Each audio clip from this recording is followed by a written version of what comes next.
We stand in front of the Great Sphinx of Giza, a massive figure carved from stone, with the body of a lion and a face that seems to stare beyond time itself. For hundreds of years, we have been told a simple story. We are taught that it was carved by Pharaoh Khafre during the 4th dynasty, around 4,500 years ago, to stand as a silent guardian beside the pyramids of Giza. It is a clean and comforting explanation. School books explain how workers used ramps, simple copper tools, and sheer human strength to drag and shape huge blocks of limestone, all under the command of a god-king pharaoh.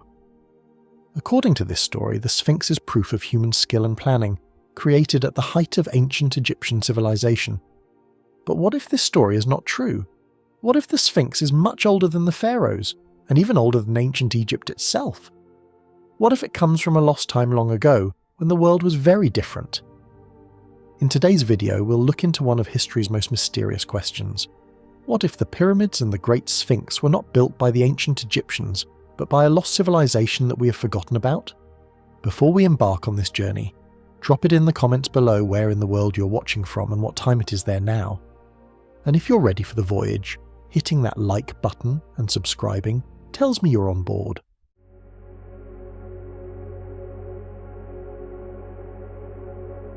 Under the fierce heat of the desert sun, the mighty pyramids of Giza stand tall like quiet guardians that have watched over the land for more than 4,000 years. Their huge stone surfaces, sleek and sharply angled, show off the strength and hidden wonders of a long-gone society. These enormous buildings, which once shone bright white under the rays of the sun, now carry the marks of countless years, worn down by endless winds and shifting sands. Even after all this time and the crowds of people who have come to stare in amazement, the hidden truths they protect stay mostly out of reach, teasing our curiosity like whispers from the past. These pyramids are far more than just amazing examples of human building skills. They are puzzling relics that tell stories of an era when the line between what people knew and what remained a mystery was much blurrier. Crafted for rulers who were seen as living gods, these grand structures were designed to last forever, yet we still puzzle over what they were really meant for. Could they have been nothing more than fancy graves for the departed? Or do they hide clues to even bigger secrets, locked away from everyone's eyes? The biggest one of all, known as the Great Pyramid of Giza, holds perhaps the deepest riddles. Towering at 481 feet high, it held the title of the world's tallest creation made by human hands for over 3,800 years. People often think it was built as the final resting place for the ruler named Khufu, who commanded its creation, but inside there's hardly any proof to back that up. The rooms and halls are surprisingly bare, with no fancy decorations, no piles of precious items, or grand burial setups like you'd expect.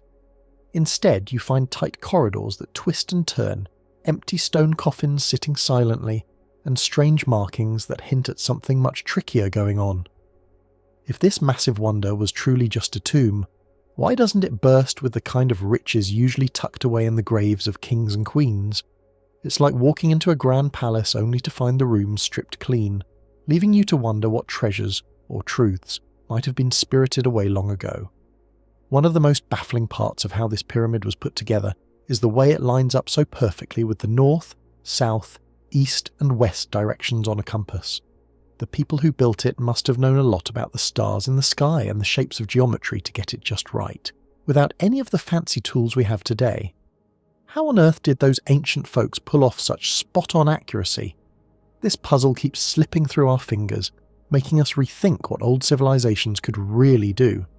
Some smart thinkers say the pyramids might have worked like a huge setup for watching the heavens, helping to follow the paths of stars and connect the ruler's spirit to the endless universe above.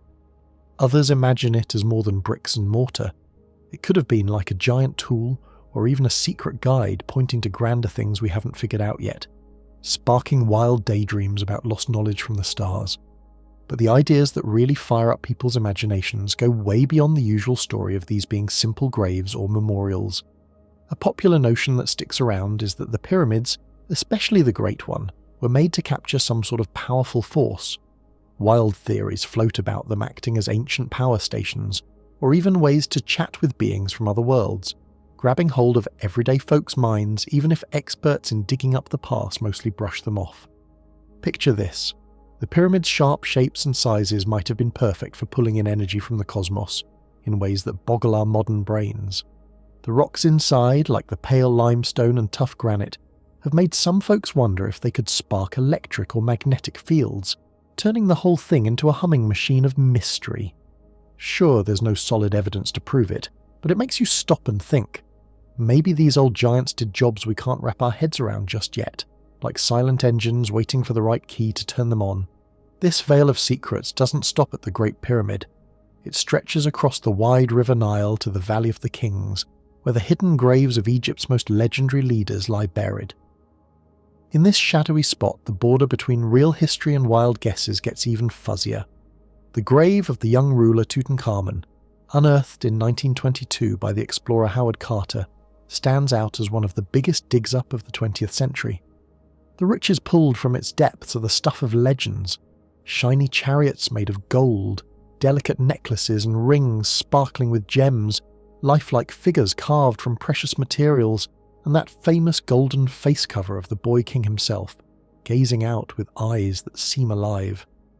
But even with all that sparkle, puzzles linger about his brief time on the throne and the strange way he died so young. Was he really the child of Akhenaten, that bold leader who shook things up by pushing for worship of just one god? And why did Tutankhamun's resting place stay mostly untouched for ages, while other kings' spots got ransacked? Whispers suggest the treasures might have been a clever hide for something way bigger, like hints about the vanished island of Atlantis, or objects meant to guard not just one ruler's secrets, but the deep spiritual and clever inventions of a whole people. These far-out thoughts, though not proven, keep the magic alive around Egypt's royal hideaways, fueling the idea that those ancient folks held onto wisdom way beyond their years, like a treasure chest of forgotten genius. Yet the questions don't end with what's inside. The pyramids themselves, with their gigantic chunks of rock stacked sky high, keep sparking heated talks about how they even got built. How did anyone manage to create these wonders with such perfect fit and finish? The usual story points to huge teams of workers and clever planners who dragged, cut and lifted those stones over long stretches of time. That makes sense on the surface, but it feels almost too straightforward when you consider the mind-blowing size of it all. Like trying to explain a mountain moved by hand.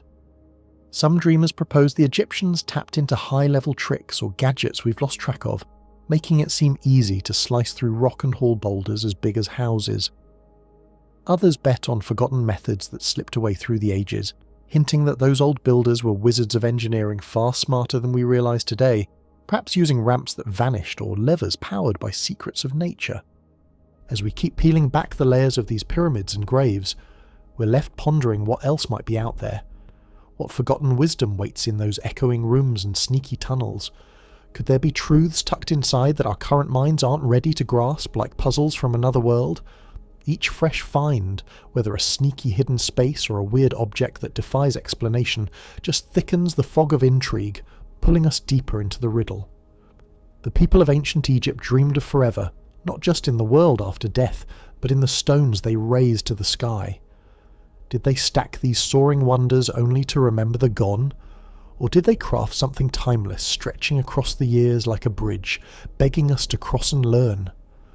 With every breakthrough, the old days grow twistier, more spellbinding, and impossible to ignore. What revelations might still sleep under the drifting dunes, ready to wake up for those who come after us? The Great Pyramid of Giza, with its amazingly perfect shapes and almost unbelievable weight, is much more than a simple grave. Many people call it a grand memorial built for Pharaoh Khufu, but it clearly holds far deeper secrets than what we see on the outside. Hidden behind its covering of pale stone, within its twisting passages and secret rooms, there are riddles that even the smartest experts today cannot fully solve. Most historians agree that this pyramid was created as the final resting place for Khufu, a powerful king from Egypt's 4th dynasty, who ruled around 2,570 years before the Common Era.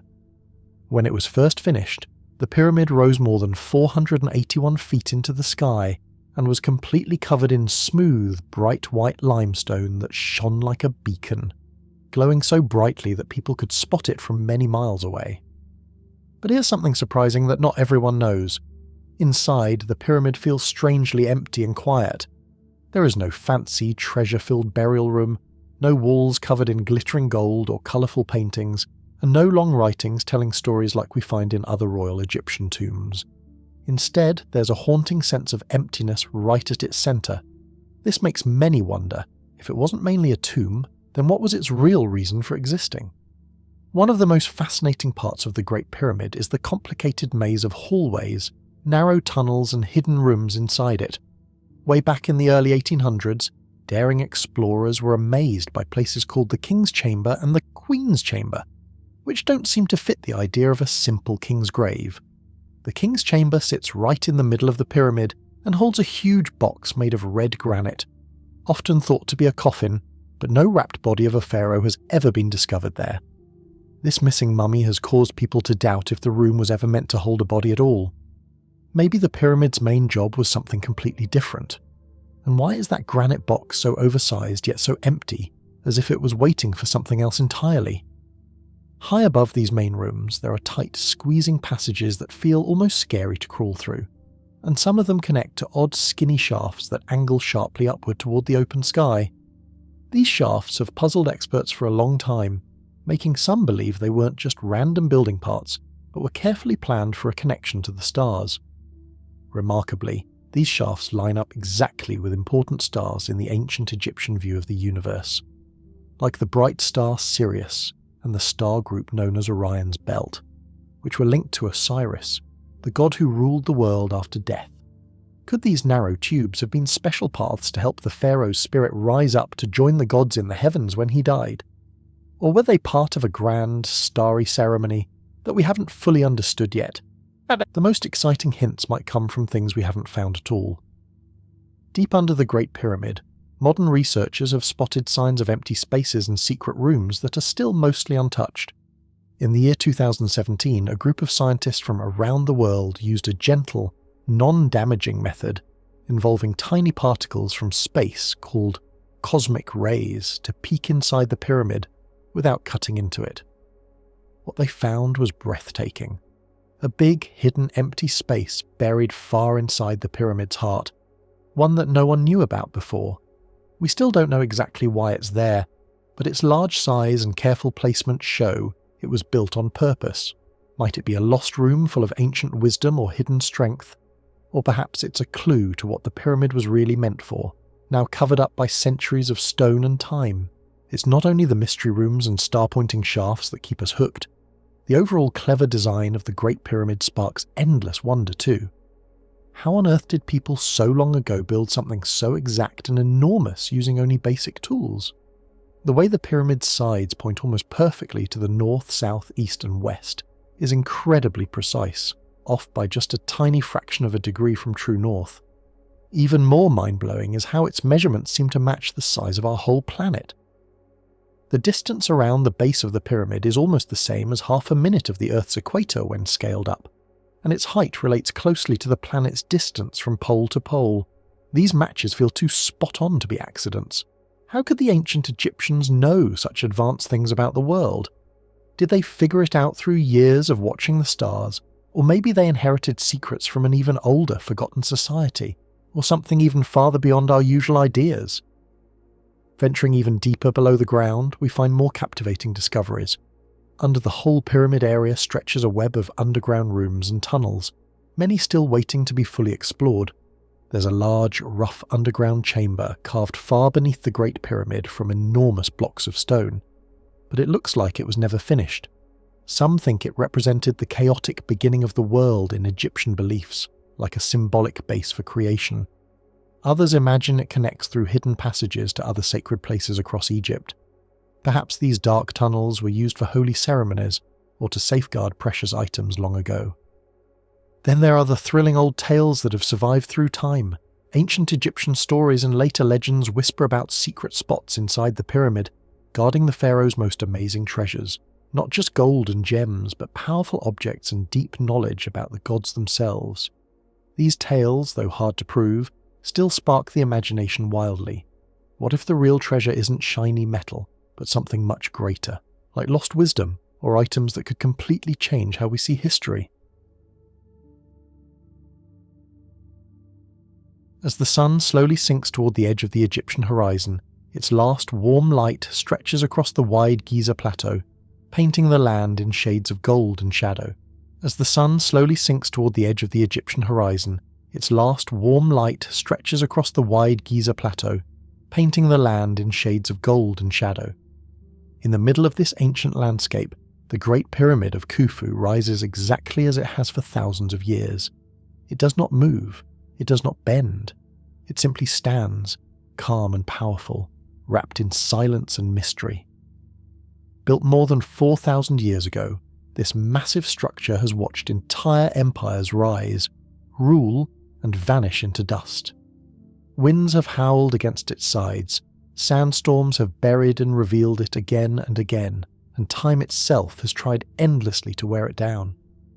Yet the Great Pyramid still stands with a quiet grace, suggesting a level of skill and knowledge that feels almost impossible to explain even today.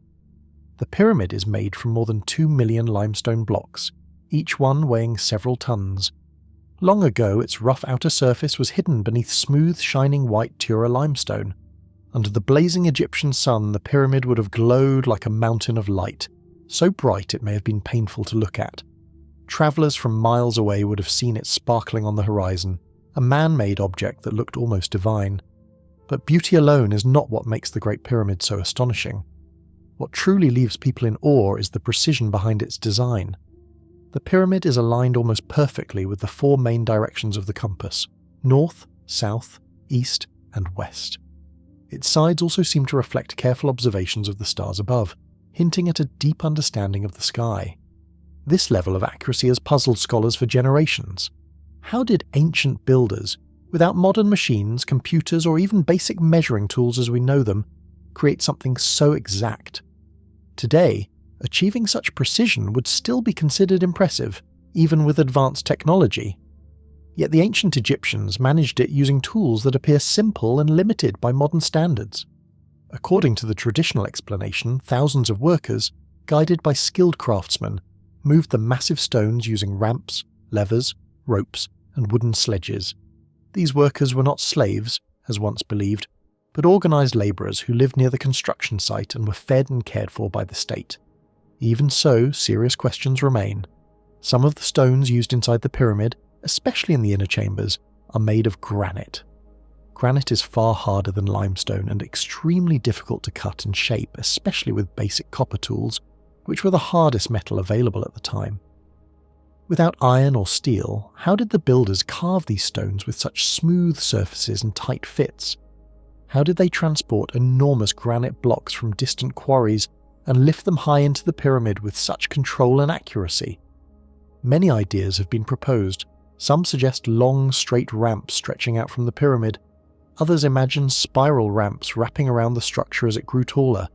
Yet no physical proof has been found that fully supports any single method. And even if ramps were used, the sheer amount of labour required raises more doubts. Some researchers claim the pyramid was built in just 20 years. Could a society with limited technology truly complete such a massive project in such a short time? Or is this timeline too simple to explain something so complex? The precision of the pyramid's alignment adds another layer to the mystery. Its sides point to true north, with an error of only a tiny fraction of a degree. This is astonishing, especially considering that the magnetic compass had not yet been invented. So how did the builders find true north so accurately? Many believe they used the stars, carefully watching their movements night after night. But even this explanation leaves questions. Measuring such tiny differences in star positions would require careful calculations and long-term observations. Some even suggest that the builders understood the size of the Earth itself and used this knowledge in the pyramid's design. If true, this would point to an advanced level of mathematics and geometry that seems far ahead of what we usually imagine for that time. Then there is the question of purpose. We are taught that the pyramids were tombs, built to hold the bodies of pharaohs and help them journey into the afterlife. While this explanation makes sense on the surface, it feels incomplete when we consider the enormous effort, resources, and planning involved. Why build something so vast, so precise, and so complex just to serve as a grave? Could the pyramids have had a deeper role, connected not only to death, but to life, spirit, and the universe itself? and some researchers believe the pyramids were designed to do more than honour the dead. One theory suggests they acted as energy structures, carefully shaped to collect and focus natural forces. According to this idea, the pyramid's geometry and alignment allowed it to interact with the Earth's natural energies and even its magnetic field. These energies may have been used for spiritual ceremonies, religious rituals, or states of higher awareness. While there is no clear proof for this idea, the mathematical elegance of the pyramid keeps such questions alive. Others take these ideas even further, suggesting the pyramids may be linked to lost knowledge or forgotten civilizations. Some believe the ancient Egyptians may have inherited advanced techniques from a much older society, one that existed long before recorded history and then disappeared. Could powerful tools or machines have existed and later been lost to time? Or were the Egyptians simply the caretakers of ancient wisdom passed down through generations? What is certain is that the pyramids continue to challenge our understanding. Each new discovery, whether it is a hidden chamber, a mysterious shaft, or a new theory about construction methods, seems to answer one question while creating several more. The Great Pyramid remains both a symbol of human greatness and a reminder of how much we still do not know. Thousands of years later, it still stands beneath the same sky, silent and patient, guarding its secrets. It does not explain itself. It does not reveal its full story. It waits, and as we continue to study it, to question it, and to wonder about it, one question echoes louder than all the others. What exactly did the ancient Egyptians know, and how did they come to know it? Perhaps someday the missing pieces will finally come together. Until then, the Great Pyramid remains one of the greatest mysteries ever carved in stone. As the sun slowly slips below the edge of the world and the hot desert sand cools into evening shadow, the Great Pyramids of Giza remain standing in perfect silence, watching over the land as they have for thousands of years. To most people, these massive stone mountains are known simply as royal tombs, grand symbols of a powerful ancient civilization that once ruled the Nile. But beneath this familiar story lies a deeper and far more fascinating idea, one that reaches beyond the Earth itself and into the night sky. The pyramids are not only connected to kings and death, but also to the stars above, and this connection has led many to wonder whether they were built for something greater than burial alone. The Great Pyramid, built for the pharaoh Khufu, is aligned almost perfectly with true north, an achievement so precise that it continues to amaze modern scientists. Considering the simple tools available at the time, such accuracy feels almost impossible to explain as coincidence.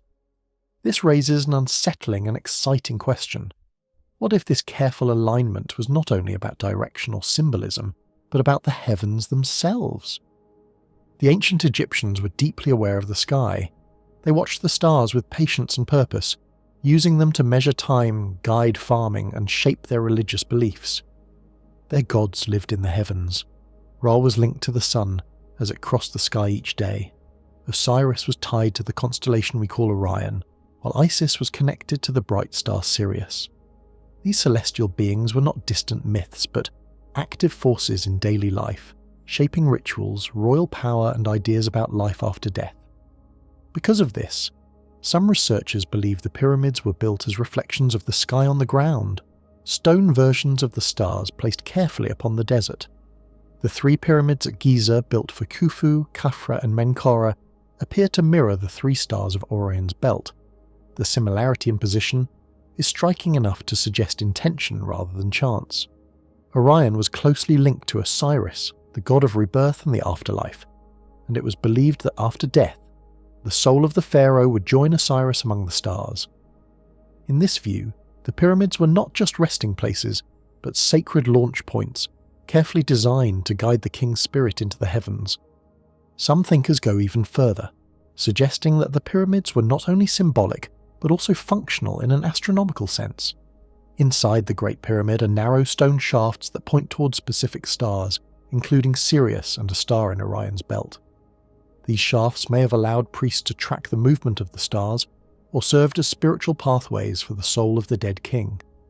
This idea fits well with the Egyptian belief that the soul needed guidance after death, a clear path to follow into eternal life.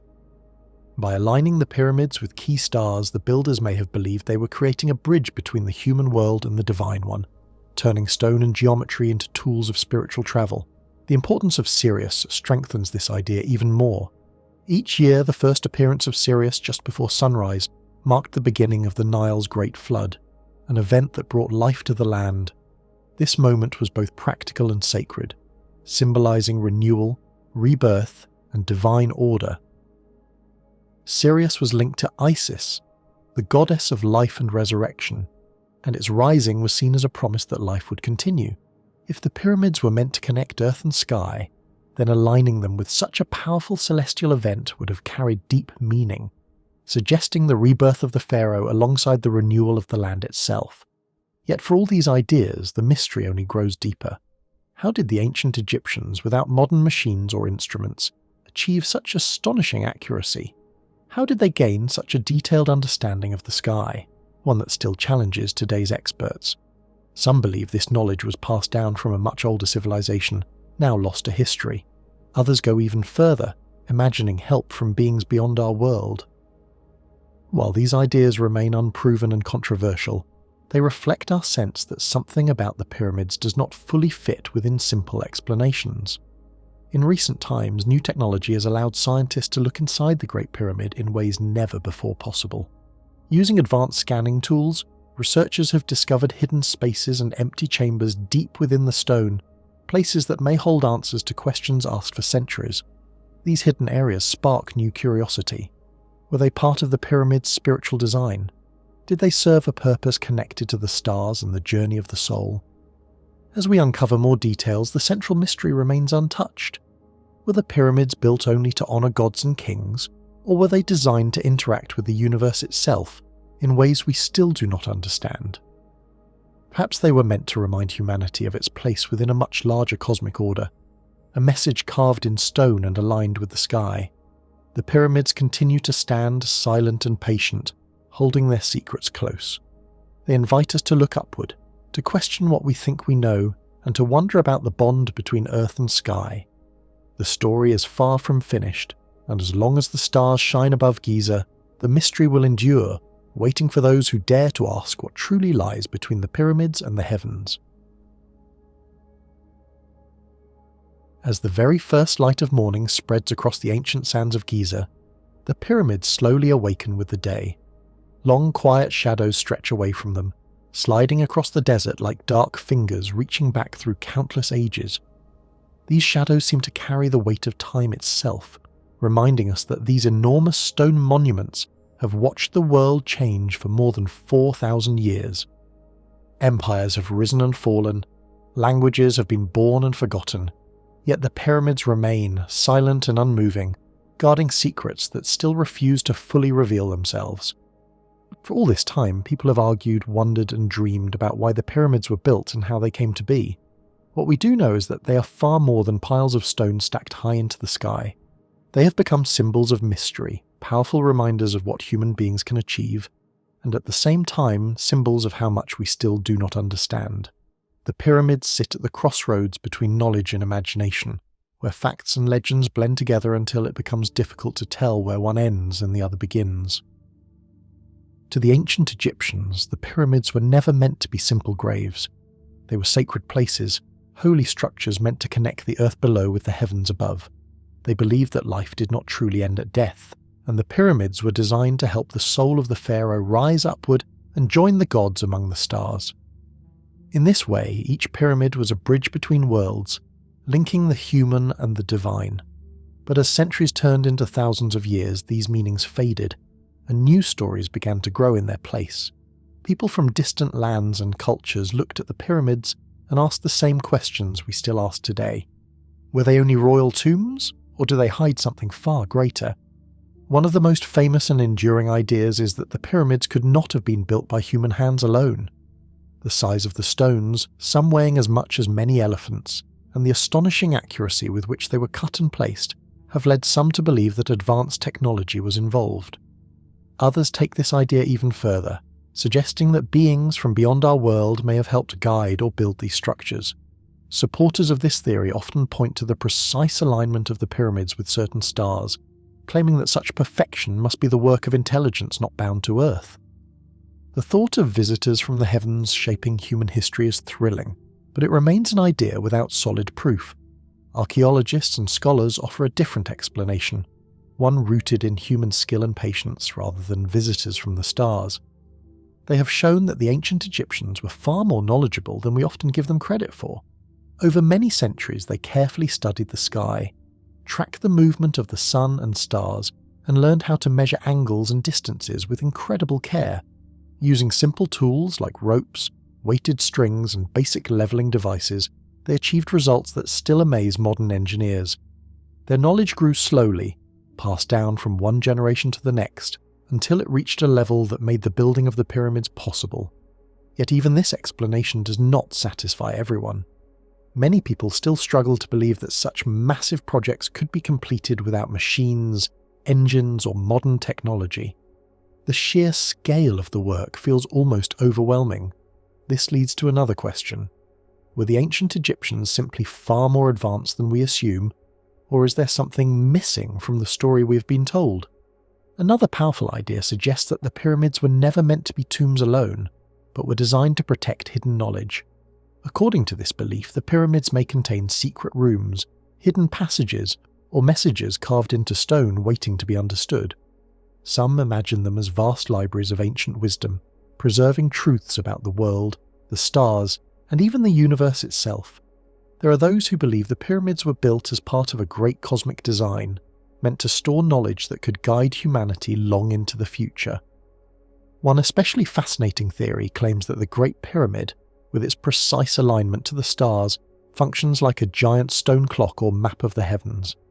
In this view, the pyramid is not just a monument, but a tool that reflects the ancient Egyptians' understanding of time, space, and the order of the cosmos. The narrow shafts pointing towards specific stars, the hidden chambers deep within the stone, and the careful proportions of the structure itself are all seen as pieces of a vast puzzle. Whether this is deep truth or modern imagination layered onto ancient stone remains an open question. There are also those who believe the pyramids are far older than we are told.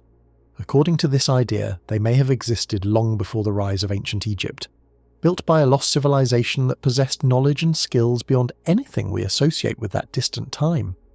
Supporters of this theory argue that the Egyptians may have inherited this wisdom and built upon what was already there.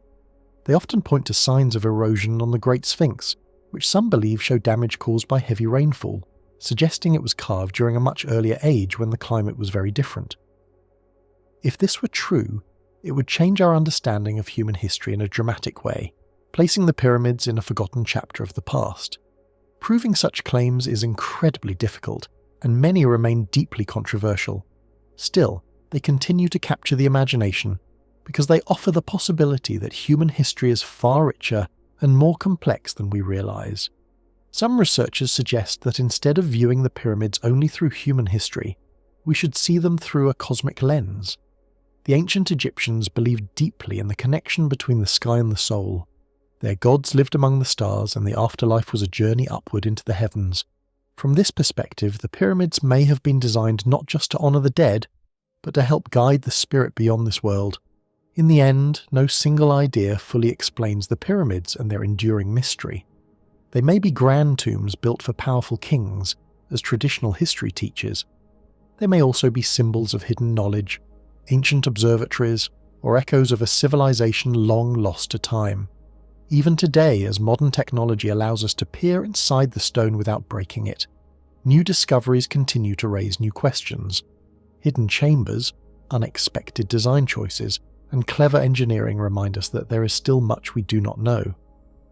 So as we stand beneath these towering monuments, looking up at stones laid by hands long turned to dust, one truth becomes clear. The pyramids are not finished telling their story. Their silence is not emptiness, but patience.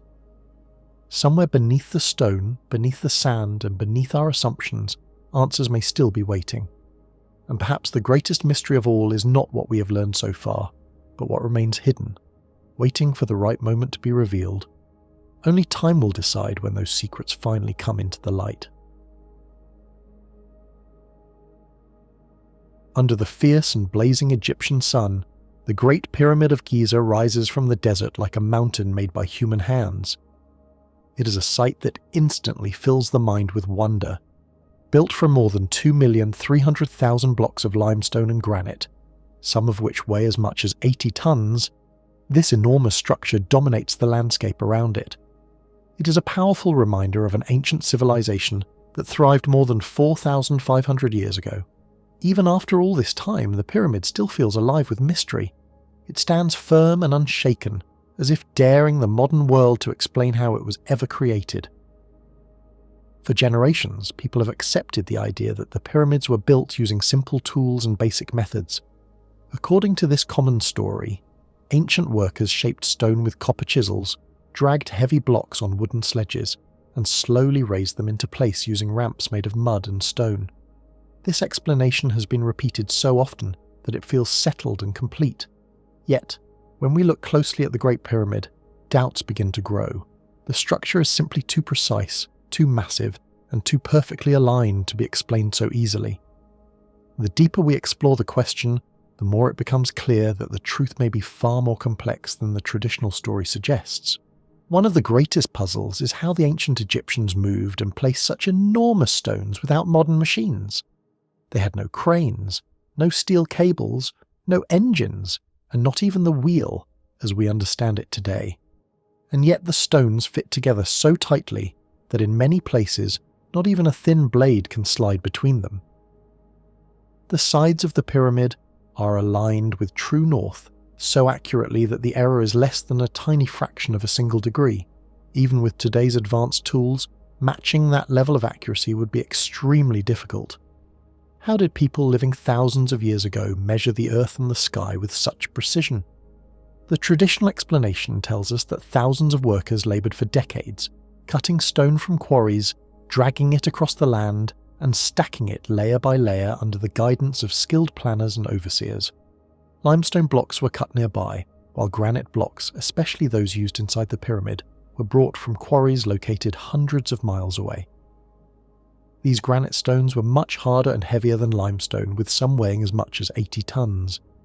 Moving such massive blocks across long distances without paved roads or machines raises serious questions. Dragging stones of that size over sand would create enormous friction, making the task incredibly slow and exhausting. Could human muscle alone truly have been enough? Some researchers believe the builders may have used clever tricks to make the work easier. One idea suggests that water was poured onto the sand in front of the sledges. This would have made the sand firmer and reduced friction, allowing the stones to slide more smoothly. Experiments have shown that this method does work on a small scale. It is a simple but smart solution, and it may well have been used. However, this explanation only answers part of the mystery. Supplying and controlling water for such a massive project would have required careful planning and organisation on a huge scale.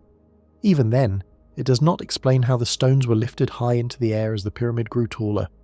The question of lifting the stones remains one of the most challenging problems. Many believe that ramps were used to haul the blocks upward. Some imagine a long straight ramp leading up one side of the pyramid. Others picture ramps that zigzagged or spiraled around the structure as it rose higher. At first, these ideas seem reasonable, but when their size is calculated, problems appear. A ramp gentle enough to drag heavy stones would have needed to be extremely long and massive, possibly larger than the pyramid itself. Building and removing such ramps would have required enormous effort and resources. This has led some experts to doubt whether ramps alone can explain the construction process. Because of these doubts, new ideas have emerged. Some researchers suggest the use of counterweights, levers, or early lifting systems that allowed stones to be raised in smaller steps. Others believe the Egyptians may have had a deeper understanding of balance, force, and movement than we give them credit for. There are even more unusual theories that speak of lost technologies, including the use of sound or vibration to move stone. While these ideas capture the imagination, they remain unproven and sit on the edge between science and speculation. What cannot be denied is the incredible precision of the pyramid's design. The stones are shaped and placed with astonishing care, often without the use of mortar. This level of craftsmanship suggests that the builders possessed advanced knowledge of geometry, mathematics, and engineering. They seem to understand how to shape stone so perfectly that it locked into place under its own weight. Such skill hints at techniques that may have been passed down through generations and later lost to time. It raises the possibility that the ancient Egyptians knew far more about construction and measurement than modern history books fully acknowledge. Despite centuries of study, there is still no final answer to how the Great Pyramid was built. Very few written records from the time survive, and much of what we believe is based on educated guesses rather than solid proof. Many theories exist, but none explain every detail. What remains clear is that the ancient Egyptians were not simple or primitive people. They were highly organized, deeply knowledgeable, and capable of extraordinary achievements. Their true methods may never be fully known. As we continue to study the pyramids, it becomes clear that the mystery is about more than stone and tools. It is about human ambition, imagination, and the desire to reach beyond ordinary limits. What inspired the Egyptians to attempt something so vast and demanding? How did they turn an idea into a structure that has survived for thousands of years? The pyramids still stand in silence, watching the world change around them, guarding their secrets with unbreakable patience. Perhaps the greatest truth lies not in what we already know, but in what we have yet to understand. The questions they raise may be more important than the answers we seek. What we have uncovered so far is only a small piece of a much larger story, and the unknown parts may hold the most powerful revelations of all. Beneath the Sphinx there are hidden chambers. This fact has been known for many decades, yet strangely it is rarely discussed today. The mystery of Giza is not only what rises above the desert in towering stone, but also what slumbers quietly below. Beneath the pores of the Sphinx, beneath the immense pyramid, beneath the stone causeways and scattered shrines, there exists a shadow not made of stone, but of absence. The Giza plateau is not merely solid ground, it is hollow, filled with voids that whisper of secrets long buried and forgotten. For more than 100 years, explorers have ventured into these hidden spaces, only for the entrances to vanish or be lost to time. In the 19th century, early adventurers reported strange features beneath the surface, features that did not resemble anything they had expected under such ancient monuments. They found cavities, tunnels, and voids that appeared too regular to be natural, too vast to be mere tomb shafts. British Egyptologist Ernest Alfred Wallace Budge wrote about subterranean chambers whose origins were uncertain, stretching far beyond what would ever be needed for burial. During Napoleon's systematic survey of Egypt, scholars mapped passages and chambers that have since disappeared from all modern archaeological plans. Their records are especially significant because the survey was conducted before tourism, construction, and modern interference transformed the site. Surveyors at the time had access to areas that are now sealed off or completely restricted. Their maps reveal a complex network of underground corridors connecting different points beneath the plateau, suggesting an intentional design rather than random digging. In the year 1926, author Herbert Eustace Winlock described catacombs stretching below the plateau. Some were filled with rubble that seemed deliberately placed, while others were surprisingly clean, as though they had been maintained or cleared only recently. Winlock's accounts tell of chambers with carved walls, stairways descending far deeper than what would be necessary for ordinary burials, and passages following geometric patterns rather than the irregular, haphazard layouts typical of natural caves or hastily dug tombs. Yet, the deeper these discoveries went, the quieter the conversation became. No museum built replicas of these underground spaces. No school taught about the hidden layers beneath Giza. Most Egyptologists dismissed these reports, attributing them to natural fissures, unfinished tomb shafts, or exaggerations by 19th century explorers who might not have understood what they were witnessing. And yet, the maps remain. They show corridors beneath the Sphinx, stairways carved into solid bedrock, walls far too straight to be natural, and levels that descend past the water table into realms of the past we were never meant to re-enter. The most thoroughly documented of these underground wonders is the Osiris Shaft, located near Khafra's causeway. This vertical tunnel plunges more than 30 meters into the limestone bedrock and contains 3 distinct levels, each more mysterious than the last. The upper chamber is small and simple, reachable only by a narrow shaft that demands specialized equipment to navigate safely. The second chamber is filled with groundwater, which has prevented detailed exploration, but has also preserved whatever lies within. The third level opens into a large room with 6 side niches, carved with a precision that rivals even the chambers of the pyramid above ground. At the centre sits a stone sarcophagus, though calling it a sarcophagus may be misleading. The box shows no signs of ever holding a body. There are no stains from decay, no residue from mummification, no wear indicating that it was used as a tomb. The chamber itself behaves oddly with sound. Whispers travel clearly across the room, yet normal conversation seems muffled. The walls bear tool marks that are consistent throughout, suggesting that the chamber was carved by a single team using the same technique. But the tools necessary for such work would have been remarkably advanced for any known period of Egyptian history, demanding precision and durability that challenge what we think ancient builders were capable of. There are no inscriptions, no offerings, no signs of worship, no evidence that anyone ever spent any significant time here.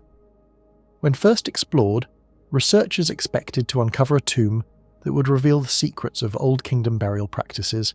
Instead, they found a silence deeper even than that within the Great Pyramid itself.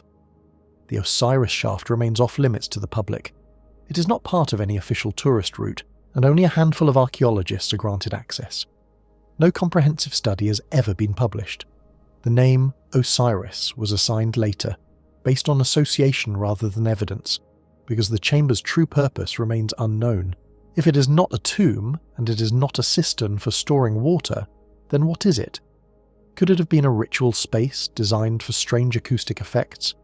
Could it be a foundational element from a time before foundations or something else entirely? Whatever its original purpose, it does not fit into the story we have been told about how the Giza plateau was used. Beneath its monumental stones lies a hidden world of design, mystery and silence, one that continues to defy explanation.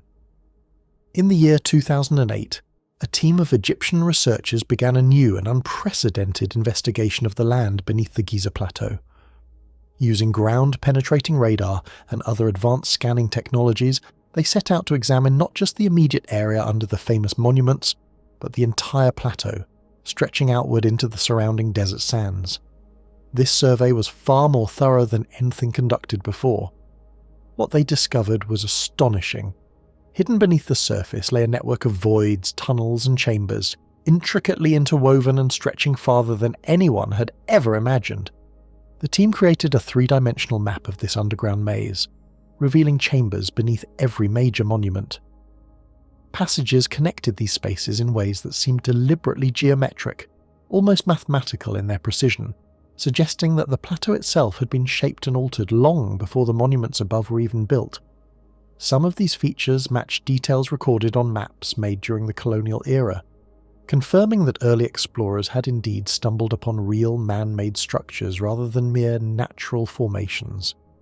But many other discoveries had never before been documented in modern archaeology. Beneath the Sphinx, the scans revealed enormous voids that were unmistakably artificial, with sharp, regular geometric shapes that could not have been caused by erosion. Beneath the Great Pyramid, chambers appeared that did not connect to any known interior passages, hinting at an underground network that might have existed long before the pyramid's construction. Photographs surfaced showing passages lined with precisely cut stone, crude steps descending into darkness, archways and block walls and carved surfaces that had never been officially recorded or studied. The building techniques captured in these images were unlike the refined masonry of the pyramids above ground, yet they were also far more deliberate than the rough work typically found in incomplete tomb shafts. The evidence pointed to a sprawling underground system that extended far beyond what had ever been acknowledged publicly. It raised urgent questions. Who had built these chambers? When were they constructed? And why had their existence been systematically hidden? Then, almost as suddenly as the discoveries appeared, access was revoked. When journalists pressed for answers, the official response from Egyptian authorities was blunt and unyielding. There is nothing there. No explanation for the photographs, no acknowledgement of the radar findings, no discussion of the old maps, just a flat denial. The tunnels that had been mapped and partially explored were sealed once more. This pattern of concealment was not new. In the 1930s, an excavation beneath the Sphinx reportedly revealed a chamber inside its core. workers described descending into a cavity that bore unmistakable signs of human construction, but it was quickly filled in again, and no official report was ever published. Later radar scans confirmed the hollow space in the same location. The official explanation remained natural erosion, yet no independent researcher was permitted to verify that claim. Today, if one asks Egypt's Supreme Council of Antiquities whether there is anything beneath the Sphinx, the answer is always the same: no. Yet maps, scans, and decades of silent evidence say something very different. Interestingly, no one seems to deny that the tunnels exist. They are merely deemed unimportant. But when spaces are photographed, measured, explored, and then suddenly dismissed as irrelevant, that is not archaeology, it is erasure. And this erasure follows a pattern. It does not destroy evidence outright. It merely closes the doors before questions become too persistent. The deeper one ventures beneath Giza, the stranger the structures become. The cuts are cleaner, the angles sharper, the construction more deliberate. These spaces do not resemble tombs.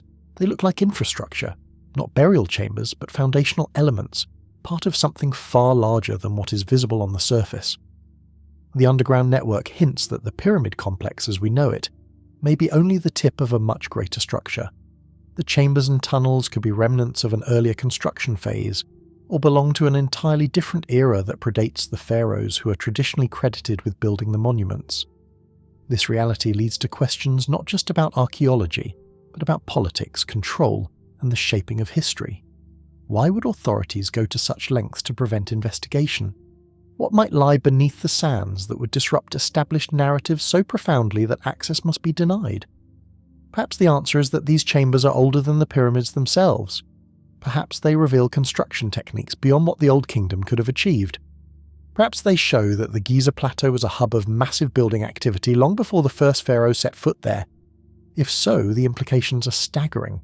The real secret of the pyramids may not be found in the chambers above ground, but in spaces that were already ancient when the monuments were constructed. Not a treasure, not a sarcophagus, not a spiritual artifact, but a memory, a layer of human history that was never meant to survive. The pharaohs built on top of these older constructions, giving the Sphinx a name, erecting temples beside it, weaving myths around its silence, but perhaps never claiming to have created it. The concealment suggests that what lies beneath Giza is far more than an archaeological curiosity. It challenges the very framework of our understanding of human civilization. It questions the timeline of technological advancement, the origins of architectural knowledge, and the continuity of ancient human achievements. If these underground chambers predate the pyramids, if they reflect capabilities that contradict established models of Egyptian development, if they are part of a vast interconnected network, then they pose questions that reach far beyond Egyptology. They question our assumptions about human progress itself, about the knowledge lost and rediscovered over the millennia. Perhaps that is why the doors keep closing. Perhaps that is why the official line is always dismissive.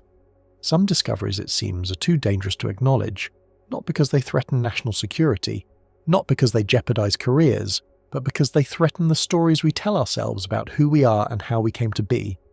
The Great Pyramid of Giza, rising high above the desert like a stone mountain, has always been far more than a pile of rocks held together by ancient skill. Behind its smooth limestone casing, and deep within its massive body lies a hidden world that no one has fully mapped or understood. Inside its thick walls are sealed passages, unknown chambers, and strange empty spaces that have remained out of reach for countless generations. For thousands of years the pyramid has stood quietly, almost stubbornly, refusing to give up all of its secrets. Even now, in the modern age, it continues to surprise us, revealing new mysteries little by little, as if it were alive with stories still waiting to be told. What truly captures the imagination is not only the pyramid's enormous size or its astonishing precision, but the idea that something may still be hidden inside it. Beneath layers of stone and sand there may be spaces that no human has ever entered. For centuries, stories have circulated about secret rooms and hidden corridors buried deep within the structure. These rumours refuse to fade, passing from one generation to the next, whispering that what we see today is only part of the story. The question remains haunting and irresistible. Are there still places inside the pyramid that no one has reached? Could there be chambers where forgotten treasures, lost knowledge, or even clues to the pyramid's true purpose are still waiting in silence? One of the most exciting moments in the modern search for answers came in the year 2017. A group of scientists used an advanced scanning method known as cosmic ray myography, a technique that allows researchers to see through solid stone without breaking it. What they found stunned the world. Their scans revealed a large empty space hidden deep inside the Great Pyramid, located just above the Grand Gallery. This vast void had been concealed for thousands of years, completely unknown to explorers and scholars. The discovery sent waves of excitement through the archaeological world. Was this empty space a hidden chamber, a sealed passageway, or something built on purpose to help support the massive weight of the pyramid? No one could say for sure. This discovery strengthened a long-held belief that the Great Pyramid may still contain many secrets we have not yet uncovered. The ancient Egyptians were careful and deliberate builders. Every angle, passage, and measurement inside the pyramid shows planning, symbolism, and deep mathematical knowledge. So it raises an important question. Why would they create a large empty space and hide it so well? Was it simply a clever engineering solution, designed to reduce pressure and keep the structure stable? Or did the space serve a more meaningful purpose? Could it have once been part of a larger network of rooms, or a sacred area whose function has been lost to time? For many years, Egyptologists have focused on the pyramid's most famous interior spaces, especially the King's Chamber and the Queen's Chamber.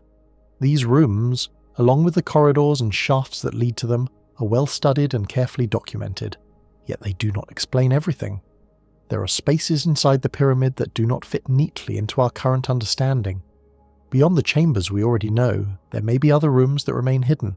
Some wonder if these unknown areas could contain ancient objects, sacred relics, or writings that could reveal how the ancient Egyptians viewed life, death, and the universe itself.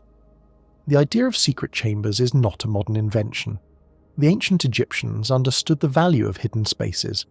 Some researchers believe the original builders intentionally designed concealed areas within the pyramid for reasons we may never fully understand. These spaces could have been used to protect sacred items or to hide objects of great importance from grave robbers. Others suggest a spiritual purpose, believing these chambers may have played a role in guiding the pharaoh's soul into the afterlife, or even serving as symbolic homes for the gods. In the year 1837, a British explorer named Howard Vyse became one of the first modern figures to force his way deeper into the pyramid's interior. His work led to the discovery of previously unknown passages and rooms, sparking debates that continue even today. Scholars still argue over the true purpose of these spaces. Were they simply meant to house the body of the pharaoh, or did they serve a deeper, more symbolic role? Vyse's exploration revealed only a small portion of the pyramid's secrets, leaving far more questions than answers. Another enduring mystery lies in the narrow shafts that run from the king's and queen's chambers toward the outside of the pyramid. These shafts have puzzled researchers for generations. Some believe they were designed to allow the pharaoh's soul to travel to the stars after death. Others think they may have been meant for airflow, light, or ritual symbolism.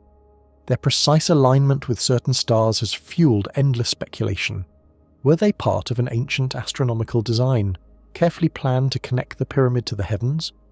Or were they symbolic expressions of sacred geometry and belief? Despite all that has been discovered, the most secret parts of the Great Pyramid remain hidden. Even after countless studies and explorations, there are still unexplained gaps and voids deep within the structure. Modern technology has given us new ways to peer inside, but many areas remain unreachable. We can see hints of empty spaces, yet we cannot enter them. This leaves us with a powerful and unsettling question. Are these hidden chambers truly empty, or do they contain something of great importance? Some believe these spaces may hold artifacts that could transform our understanding of ancient Egyptian life, religion, and views on the afterlife. Others suggest they may contain evidence of advanced knowledge, perhaps ideas about the universe that were far ahead of their time. There are even theories that these chambers hide clues to a much older civilization, one whose understanding of the cosmos has been lost to history. More unusual theories go even further. Some suggest the pyramid and its hidden chambers were part of a larger cosmic design. built to channel energy, connect with the Earth, or communicate with the stars. According to these ideas, the unseen rooms inside the pyramid may be the key to understanding its true purpose. While such theories remain controversial, they continue to capture the imagination of people around the world. The ancient Egyptians placed great importance on spirituality and the journey beyond death. The pyramids were built as eternal homes, meant to protect the pharaoh and guide him safely into the afterlife. Yet the more we learn, the more we wonder what the builders truly intended to hide within these stone walls. What knowledge, objects, or truths were considered so important that they were sealed away and left behind?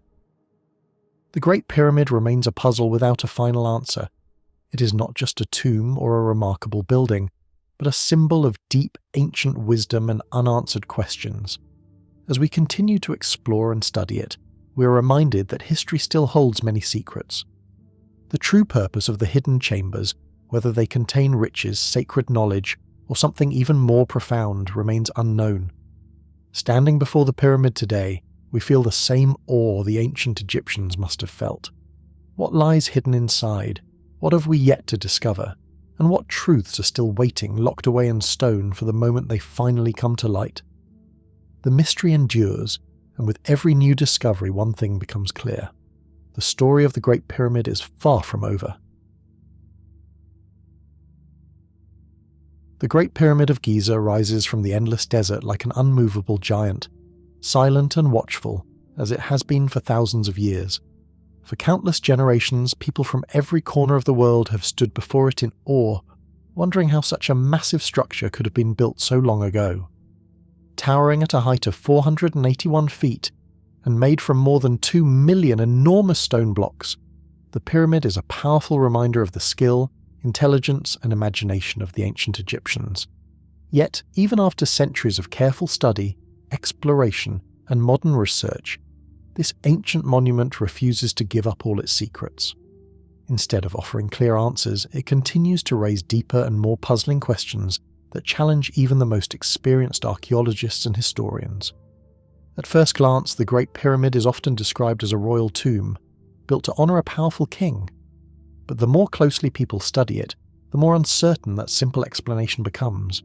Its true purpose and the exact methods used to build it remain unclear, leaving room for endless debate.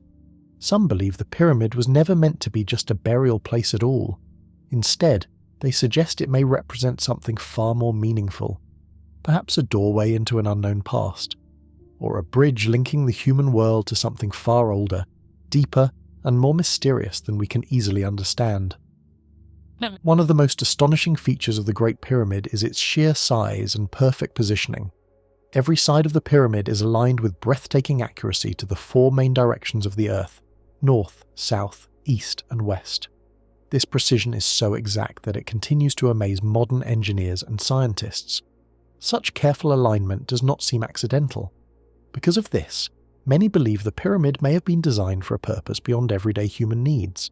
Some even suggest it could have functioned like a cosmic device, carefully tuned to the movements of the earth and sky, or perhaps as a gateway meant to connect different realms of existence. These ideas are deeply connected to what we know about the ancient Egyptians and their view of the universe. They believed the earth and the stars were closely linked, and that human life was tied to the heavens above. To them, the night sky was not empty darkness, but a sacred map filled with meaning. According to ancient beliefs, pharaohs were not only kings but divine beings, chosen by the gods themselves. After death, their spirits were believed to rise into the sky to join the gods and live forever among the stars. With this belief in mind, it is possible that the Great Pyramid was carefully designed to help guide the pharaoh's soul on this sacred journey. Inside the pyramid, the long sloping passages and carefully planned chambers seem to support this idea. Every angle and corridor appears intentional, as if created to reflect a greater cosmic plan. At the very centre of the pyramid lies the king's chamber, a simple yet powerful room containing an empty stone sarcophagus. This alone raises many questions. Why is it empty? What was it truly meant to hold? Was it simply intended for the pharaoh's physical body, or was it designed for something more symbolic or spiritual? Some believe it may have been meant to house a vessel for the soul itself, a sacred space meant to help transport the pharaoh into the afterlife and beyond the world of the living. Adding to the mystery is the pyramid's connection to the stars. The ancient Egyptians were careful observers of the sky, tracking the movements of stars and planets with great skill. Many researchers believe the pyramid's placement was chosen to align with important celestial bodies. One of the most significant of these is Sirius, the brightest star visible in the night sky. Sirius held deep meaning for the ancient Egyptians and was linked to the goddess Isis. Its yearly appearance marked the flooding of the Nile, an event that brought fertile soil and new life to the land. Because of this, Sirius symbolized rebirth, renewal, and divine order. The idea that the pyramid may be aligned with this powerful star has led some to believe it was meant to connect the pharaoh's soul directly to the heavens, ensuring a smooth and sacred transition from earthly life to divine existence. Yet the mysteries of the Great Pyramid do not end with its spiritual and astronomical connections. The pyramid is also an incredible feat of engineering. The ancient Egyptians were master builders, but even so, many details of the pyramid's construction seem almost impossible to explain. The stone blocks were cut with astonishing precision, fitted together so tightly that even a thin blade cannot slip between them. The methods used to move and lift these massive stones remain uncertain, especially given their enormous weight and the limited tools believed to have been available at the time. The internal passages are complex and carefully planned, showing a level of technical knowledge that feels far ahead of its era. How did the builders achieve such perfection? What tools did they truly use? And where did this advanced knowledge come from? Because of these unanswered questions, some people have proposed bold and controversial ideas. According to fringe theories, the ancient Egyptians may not have worked alone. These theories suggest that knowledge passed down from an advanced civilization, now lost to history, may have helped make the pyramid possible. While these ideas are not accepted by mainstream archaeology, they draw attention to similarities between the Great Pyramid and other ancient stone structures found around the world. From the towering ruins of Machu Picchu high in the mountains of Peru to the massive stone circles scattered across Britain, many ancient sites share striking features. They are enormous, carefully constructed, and aligned with the earth and sky in meaningful ways. This raises a fascinating question. Could all these structures be connected to a forgotten chapter of human history, one that predates written records? Despite these intriguing possibilities, the traditional explanation remains strong. Most archaeologists believe the Great Pyramid was built as a tomb for Pharaoh Khufu, who ruled Egypt during the 4th dynasty. This belief is supported by inscriptions found inside the pyramid that mention the king and his reign. However, the mystery deepens when we consider what is missing. No body has ever been found inside the pyramid, and there are no rich burial treasures like those discovered in other royal tombs. This absence has led some to wonder whether the pyramid served more than one purpose, combining both a symbolic tomb and a spiritual or ceremonial role tied to the heavens.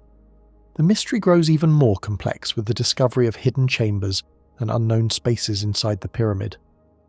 Using modern scanning technology, scientists have detected large empty voids buried deep within the stone. One of the most surprising finds is a massive cavity located near the Grand Gallery. These hidden spaces cannot yet be explored directly, leaving us to wonder what they might contain. Are they simply structural features, or were they designed for something far more important? Some believe these chambers may have been used in sacred rituals, carefully planned to connect the pharaoh with the gods and the stars in ways we do not yet understand. No single theory, whether widely accepted or highly controversial, has been able to fully explain the Great Pyramid, and perhaps that is exactly why it continues to fascinate us. With every new discovery, we are reminded that this ancient monument still holds many secrets. It stands as more than just a pile of stones or a royal tomb. It may be a key to lost knowledge, a message from a forgotten civilization, or a symbol of humanity's deep and ancient connection to the cosmos. The Great Pyramid of Giza is far more than just an incredible architectural achievement. It is like a vast, intricate tapestry filled with hidden messages, secret codes, and mysterious symbols that have waited for thousands of years to be understood. Beneath the weathered surface of its ancient stones, behind the enormous blocks of limestone and granite, lies a strange language of sorts, a language that has puzzled humanity for centuries. Every wall, every corridor, and the very way the pyramid was built seems to speak in symbols. These symbols, though mysterious, were likely not just decorative or ceremonial. They may hold the key to discovering the true purpose of the pyramid, or perhaps even connect us to knowledge far beyond anything we currently understand. One of the most fascinating aspects of the Great Pyramid is the seemingly random markings and carvings found on the walls of its chambers, along the narrow passageways, and inside hidden alcoves. While many of the hieroglyphs are recognizable, some of the symbols do not match the conventional writing systems used by the Egyptians over 4,000 years ago. These unusual symbols, often dismissed by traditional archaeologists as meaningless scribbles, have drawn the attention of researchers and theorists who are searching for a deeper truth.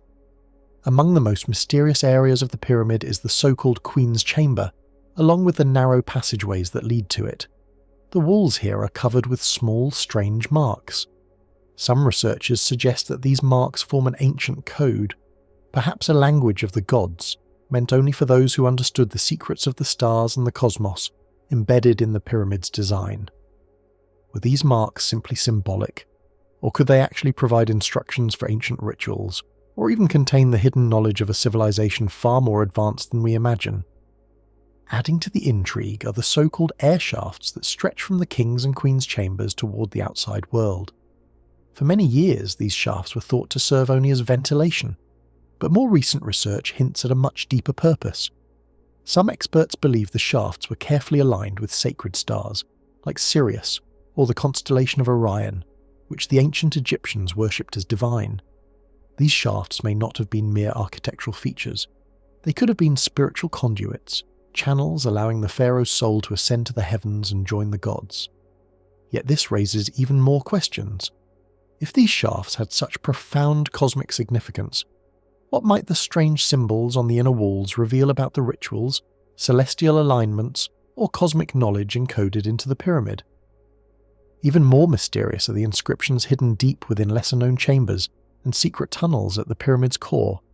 These carvings, often worn by time or hidden from sight, seem to tell a story that is not immediately clear. Their careful placement suggests they were part of sacred rituals or designed to communicate with forces beyond the physical world. Many of these markings appear to be encrypted in ways that have yet to be fully understood, leading some to speculate that they are not simply records of history, but secret messages meant to preserve knowledge too powerful, too dangerous, or too advanced for ordinary understanding. Beyond the stone and mortar of the pyramid itself, there is an entire layer of symbols within the culture, religion, and practices that surrounded its creation.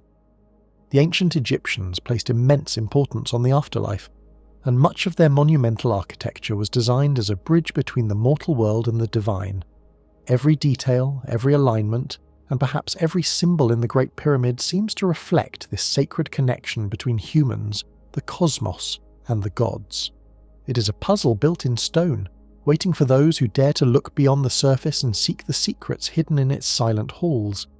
The pyramid texts discovered inside the tombs of Egypt's ancient kings speak of an extraordinary journey into the stars. They hint at a spiritual voyage across the cosmos, perhaps guided by divine forces. These writings, overflowing with symbolism, suggest that the Egyptians may have hidden their knowledge of the universe, the afterlife, and the cosmic order directly into the very stones of the pyramids. Could it be that the cryptic codes carved within these monuments were meant to preserve this ancient wisdom, protecting it for future generations, or maybe only for those worthy enough to decipher its true meaning? The Great Pyramid of Giza is far more than a remarkable architectural achievement. It is a vast, intricate tapestry of hidden messages, symbols, and secret codes that have puzzled humankind for centuries. Beneath its weathered stone surface, beyond the enormous blocks of limestone and granite, lies a mysterious language of sorts, one that scholars have struggled to understand fully. Every wall, every corridor, every carefully placed stone seems to speak in symbols. These enigmatic signs are not merely decorative or ceremonial. They may contain the keys to understanding the pyramid's true purpose, or even a connection to knowledge far beyond anything we know today. One of the most fascinating mysteries of the pyramid lies in the seemingly random markings and carvings scattered across the inner walls, passageways, and hidden alcoves.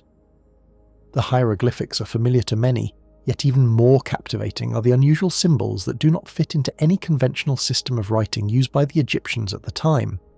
These mysterious carvings, often dismissed as meaningless doodles by traditional archaeologists, have drawn the attention of researchers and fringe theorists searching for a deeper, hidden meaning. Among the most enigmatic parts of the Great Pyramid is the so-called Queen's Chamber, along with the narrow passages leading to it. The chamber walls are etched with a series of small, strange markings. Some believe these marks form an ancient code, a language of the gods, intended only for the initiated, those who could understand the celestial secrets woven into the pyramid's design. Were these markings purely symbolic, or could they be detailed instructions for an ancient ritual? Or perhaps even hold the keys to a lost civilization's advanced technology? Adding to the mystery are the hidden air shafts that extend from the king's and queen's chambers, appearing to reach outward toward the sky. For a long time, these shafts were thought to be simple ventilation channels, but modern research suggests they may have had a far greater purpose. One theory proposes that the shafts were carefully aligned with sacred stars, such as Sirius or the Orion constellation, which the ancient Egyptians believed were divine. These shafts may have served as cosmic passageways, allowing the soul of the pharaoh to ascend to the heavens and join the gods. Yet, if these channels were spiritually significant, what might the cryptic symbols on the pyramid walls reveal about the stars they were connected to, or the rituals performed in their honor? Even more mysterious are the inscriptions hidden deep within lesser-known chambers and secret tunnels in the heart of the pyramid. Often obscured by time or nearly invisible to the casual observer, these carvings seem to tell a story not easily understood. Their placement hints at a deeper ritual purpose, perhaps designed to communicate with forces beyond the physical world. Some of these markings appear to be encoded in ways that remain undeciphered, leading some to speculate that they are not simply historical records, but deliberately hidden messages meant to safeguard powerful knowledge that may have been too advanced, too dangerous, or too sacred for ordinary people to comprehend. Beyond the stone structure itself, even the cultural and religious practices surrounding the pyramid reveal compelling symbols. The ancient Egyptians placed tremendous importance on the afterlife, building monumental structures to serve as bridges between the mortal and divine realms. The pyramid texts describe a journey to the stars, a metaphysical voyage through the heavens guided by gods. They suggest that the architects of these magnificent structures may have encoded their understanding of the universe, the afterlife, and cosmic order directly into the stones. Perhaps the hidden codes of the pyramids were a way to protect this ancient wisdom, keeping it safe for those destined or worthy to uncover the true secrets that lie within. The Great Pyramid of Giza stands like a timeless giant on the edge of the desert, a powerful symbol of the greatness and ambition of ancient Egypt. For thousands of years, this enormous stone structure has amazed travelers, scholars, and dreamers alike.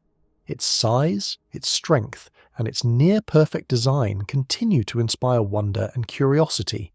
Many believe it is one of the greatest achievements ever created by human hands.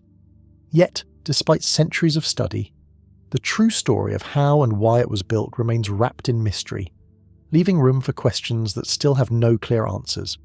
Traditionally, the pyramid is said to be the result of ancient Egyptian skill, knowledge, and relentless human labor. According to this view, thousands of workers, guided by brilliant architects and engineers, used simple tools, careful planning, and years of hard work to raise this colossal monument, stone by stone. This explanation celebrates human creativity and determination, and there is no doubt that the ancient Egyptians were highly intelligent and deeply knowledgeable for their time. However, as generations passed and more details about the pyramid came to light, new doubts began to surface. Some people started asking whether human ability alone was truly enough to explain such a breathtaking feat. These questions opened the door to far more unusual ideas. Some began to wonder if something, or someone, beyond the limits of ancient human society might have been involved. Could beings from beyond Earth have played a role in the construction of the pyramids? Could visitors from the stars have come to our world long ago, leaving behind a message, a warning, or a legacy carved in stone for future civilizations to discover? While this idea is controversial and highly speculative, it has captured the imagination of millions across the world. Supporters of this theory point to the many unanswered questions surrounding the pyramids. One of the biggest mysteries is how the ancient Egyptians managed to move and place massive stone blocks with such incredible accuracy.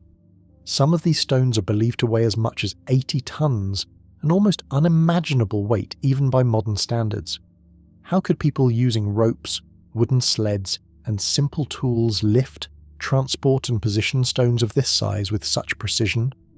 Even today, with advanced machines and technology, moving objects of this scale is a major challenge.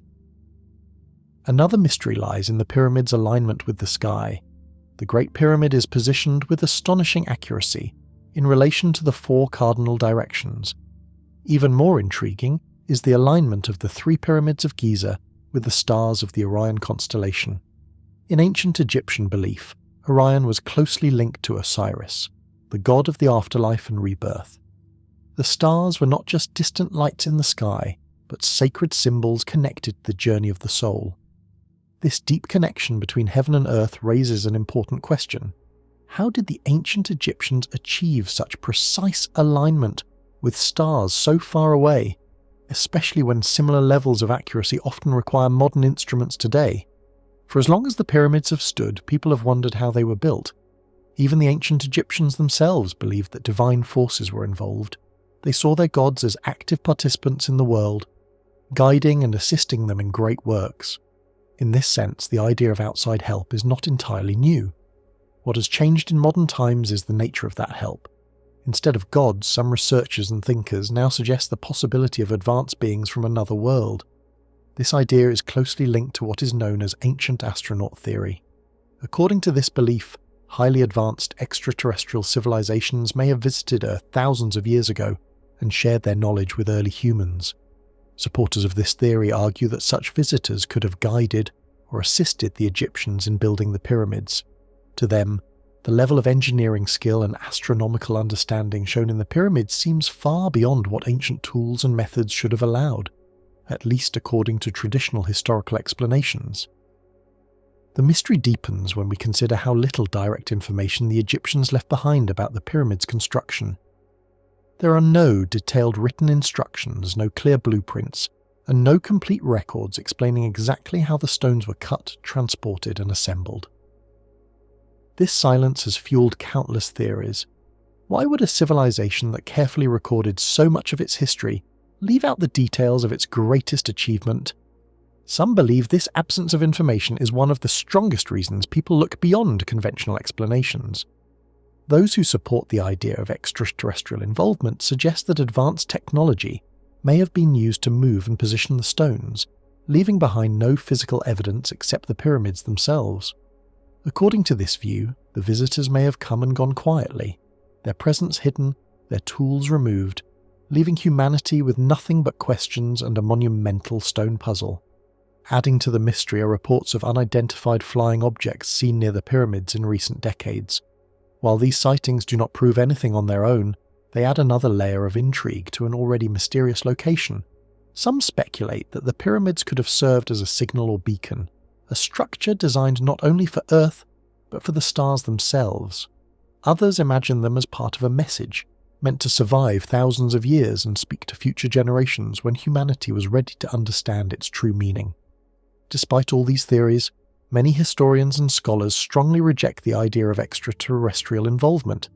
They argue that the pyramids are a testament to human intelligence, creativity, and organization. According to them, ancient Egyptian engineers had a deep understanding of mathematics, geometry, astronomy, and large-scale labor management. They believe the pyramids were built through years of experimentation, learning, and innovation, not through outside interference. Just because we do not fully understand the methods today does not mean they were impossible. Yet even with these explanations, the mysteries remain. The near-perfect precision, the celestial alignments, the hidden chambers, and the unanswered questions continue to challenge our understanding. The pyramids sit at the crossroads of history, religion, science, and myth. They reflect a culture deeply connected to the cosmos, where architecture, belief, and the universe itself were woven together into a single grand vision. So we are left to wonder, were the pyramids simply the result of extraordinary human effort guided by faith and knowledge? Or was there something more, an unseen influence shaping one of the greatest wonders ever built? As research continues and new discoveries are made, we may one day come closer to the truth. Until then, the question lingers in the desert air. Could aliens have built the pyramids? There is no final answer, only a mystery that invites us to look beyond what we think we know and to explore the space where history meets the unknown. Perhaps the truth is still hidden among the ancient stones, waiting patiently for the moment when humanity is finally ready to see what lies beyond the veil of ordinary understanding. The pyramids of Egypt have stood for thousands of years as magnificent symbols of the ancient Egyptians' brilliance, wealth, and ambition. Rising high above the endless sands of the Giza plateau, the Great Pyramid, together with its neighbouring structures, continues to leave all who gaze upon it in awe. But these incredible constructions were far more than just tombs for kings and queens. They were carefully designed not only to protect the bodies of the dead, but also to preserve the knowledge, power, and wisdom of a civilization that had mastered the mysteries of life and death itself. For countless centuries, the secrets hidden within these colossal monuments have baffled historians, archaeologists, and explorers. Though some of these secrets have been uncovered, many others remain shrouded in darkness, waiting silently to be revealed. The most famous treasures buried with the pharaohs were objects of immense wealth, gold in quantities so vast it almost defies imagination. The tomb of Tutankhamun, perhaps the most legendary of all Egyptian discoveries, serves as a vivid testament to the opulence and splendour interred with the deceased ruler. Yet, as dazzling as these riches were, the true treasures may not have been gold or jewels at all. The real wonders could have been the knowledge and mystical artifacts hidden within the tombs, carefully concealed for eternity. It is easy to imagine that the ancient Egyptians believed their understanding of the universe, the afterlife, and the divine must be safeguarded beyond death. These were treasures not of the material world, but of the spirit and mind, buried and hidden, perhaps even forgotten over the centuries. One example of such a treasure is the famous Book of the Dead, an ancient Egyptian text meant to guide souls safely through the perilous journey of the afterlife. Though only fragments of this text survive, it was likely one among many scrolls and writings interred with pharaohs to ensure their safe passage. But what if other scrolls, far more mysterious, were hidden alongside them? Scrolls containing knowledge not just of the afterlife, but of the natural world, the cosmos, and the divine wisdom the Egyptians believed had been granted to them by the gods. Records suggest that the Egyptians had an extraordinary understanding of the stars, the movements of planets, and the cycles of time. Their ability to predict the flooding of the Nile River and their almost mystical knowledge of geometry stand as evidence of this understanding. Yet much of what we know today is only what the Egyptians allowed the living to see. What if there was more, secrets deliberately kept hidden, meant only for the chosen few? Could the Egyptians have possessed knowledge far beyond what modern science has discovered, knowledge capable of reshaping our understanding of the universe, religion, and the very fabric of life itself? Consider the tomb of Imhotep, the architect of the Step Pyramid, regarded as the first pyramid ever built. Inscriptions there hint at an advanced grasp of mathematics and architectural principles. His genius did more than create monumental stone structures. It may have provided the Egyptians with methods to harness natural forces in ways that remain unexplained by modern science. Did these architects and priests understand energy sources, perhaps even technologies now lost, hidden beneath the pyramids, their secrets sealed within the tombs of Egypt's greatest rulers? The idea of lost knowledge is not purely speculative. There are physical clues suggesting the Egyptians may have had access to technologies far ahead of their time. For instance, the sarcophagus within the Great Pyramid of Giza is mysteriously devoid of inscriptions or hieroglyphs, raising questions about its true purpose. Some scholars have proposed that it was not merely a container for a body, but perhaps a device for energy amplification tied to the pyramid's alignment with the stars or its possible use in harnessing cosmic forces. Why then were these secrets buried at all? Perhaps the Egyptians were protecting their wisdom from invaders or from those deemed unworthy. Perhaps the knowledge preserved was not just intellectual but spiritual, granting its holders access to powers modern humanity can only imagine. Some believe the ancient Egyptians sought immortality not merely through their bodies, but through the eternal survival of their knowledge. The pyramids, in this view, were not just tombs, they were time capsules, preserving their wisdom to be rediscovered by future generations when humanity would be ready to understand it. Recent technological breakthroughs have begun to peel back these ancient mysteries. Ground-penetrating radar, for example, has revealed previously unknown chambers within the Great Pyramid, fueling theories that vast areas remain unexplored. These hidden spaces may house lost knowledge, texts, instruments, and perhaps coded messages intended for discovery only by those prepared to decipher them. And yet the deepest question remains: what will we truly find when these secrets are finally uncovered?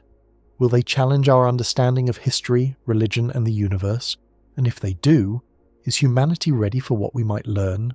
Some researchers suggest that the Egyptians were preserving knowledge not just for themselves, but for a future awakening of civilization, a moment when the secrets of life, death, and the cosmos might be revealed once more. Perhaps, after all these thousands of years, the greatest secret of the pyramids is not what we have already uncovered, but what still lies buried beneath the sands, hidden in chambers that have yet to see the light of day. This lost knowledge may simply be waiting, dormant, for the right moment to emerge, ready to transform our understanding of the world forever. These ancient monuments remind us that the pyramids were more than tombs. They were beacons of wisdom, standing as enduring testaments to a civilization that understood the true power of knowledge we may still only be beginning to comprehend. The Great Pyramids of Giza rise from the endless Egyptian desert like silent guardians of a forgotten world. Their colossal shapes cut sharp, awe-inspiring silhouettes against the endless cloudless sky, standing as timeless witnesses to human ambition and ingenuity. The sheer size of these monuments, especially the Great Pyramid, fills the mind with wonder, not only because of their enormous scale, but also because of their flawless shapes, precise geometry, and mysterious alignment with the stars above. Originally, the Great Pyramid soared to a height of 481 feet, making it taller than any structure built by human hands for thousands of years. Its construction required millions of limestone and granite blocks, each weighing several tons, yet somehow, these stones were placed with incredible accuracy. As we gaze upon these majestic structures today, more than 4,500 years after they were completed, one question quietly lingers in our minds. Could these pyramids have been built for something far more extraordinary than just tombs or symbols of royal power? What if their purpose went beyond the earthly, reaching into the realm of energy, forces that we're only beginning to imagine? For centuries, the most common explanation has been that these pyramids were monumental tombs for Egypt's pharaohs. The idea of these enormous stone structures serving as eternal resting places for kings and queens of ancient Egypt has been deeply ingrained in history and tradition. Yet, when we examine them with fresh eyes, a new possibility emerges. Perhaps the pyramids were not merely mausoleums, but also powerful machines designed to harness the forces of the world around them. The first clue to this extraordinary idea lies in the astonishing precision of their alignment. The Great Pyramid, for example, is almost perfectly aligned with the four cardinal directions: north, south, east, west-east, and west. Considering the simple tools available to the ancient Egyptians, this accuracy, down to the tiniest millimetre, is nothing short of miraculous.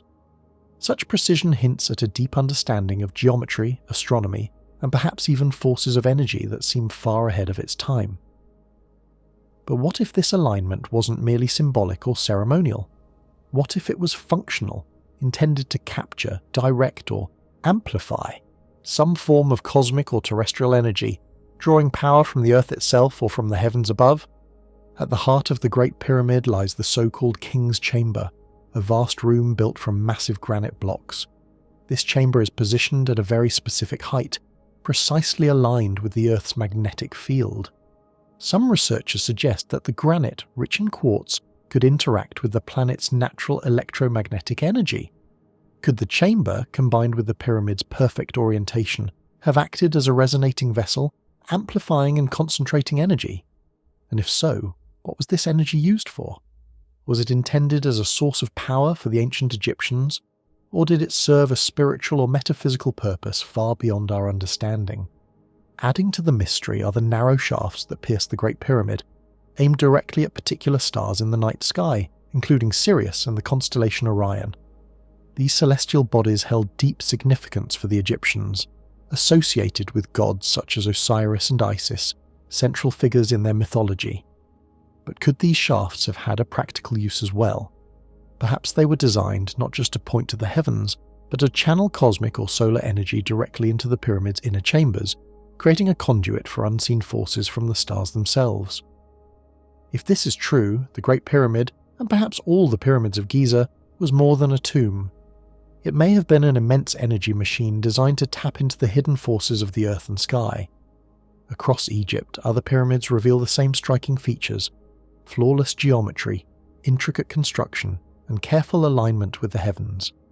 Could it be that these alignments were not just ceremonial or symbolic, but a deliberate method of accessing energy fields, both terrestrial and cosmic, that humanity has only just begun to explore? Some people believe that the ancient Egyptians might have known far more about energy than we do today. Perhaps they understood that our planet is surrounded by invisible flows of energy, moving along the Earth's magnetic fields, and that the pyramids were built in just the right places to tap into this power. Some more speculative theories go even further, suggesting that the pyramids were not isolated wonders, but part of a worldwide network of energy-generating structures. According to these ideas, civilizations across the globe may have built pyramids not simply as monuments or tombs, but as machines designed to gather, channel, and distribute energy. These pyramids, it's argued, could have formed an enormous interconnected system, capable of drawing power from the Earth itself, from the Sun, and even from the stars, and turning it into something practical and usable.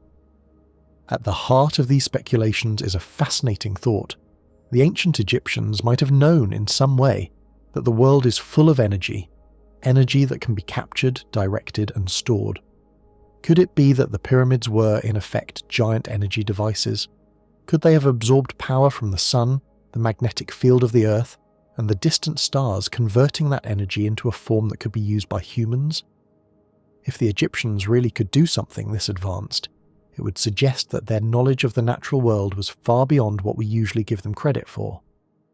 And if such knowledge was lost over thousands of years, what might it reveal about the wisdom of ancient civilizations and their deep understanding of the forces that shape our planet? Critics of this energy theory often point out that there is no direct proof that the pyramids were ever used to generate power. No ancient scrolls or inscriptions clearly describe energy devices, and inside the pyramids there are no obvious machines or power sources. Yet, the absence of evidence does not necessarily mean it was impossible. Much of what ancient civilizations built or knew has been lost or hidden over time, and it is entirely possible that we are missing key pieces of the puzzle. In fact, modern science is only beginning to explore how ancient people may have interacted with the natural energies of the Earth. In recent years, more and more researchers, engineers, and scientists have started to consider that the pyramids may have been constructed with energy in mind. Some have even suggested that the pyramids could act like power plants, capable of generating or amplifying energy through vibration, resonance, or other natural principles of physics. Could these immense stone structures have been more than tombs or symbols of royal power? Could they have been ancient machines designed to harness the hidden forces of nature and turn them into usable energy? While traditional scholars often focus on the pyramids as tombs or monuments, thinking of them as energy devices opens up an entirely new way of looking at them. From their precise alignment with the stars to the unusual materials used in construction, and the strange shafts hidden deep within their walls, the pyramids show signs of a purpose far deeper and more complex than we might have imagined. So as we push the boundaries of research and imagination, what if the pyramids were not just tombs or symbols of kings' power, but extraordinary machines designed to capture and channel energy in ways we are only beginning to understand? What secrets are locked inside these ancient stones, waiting for us to uncover them?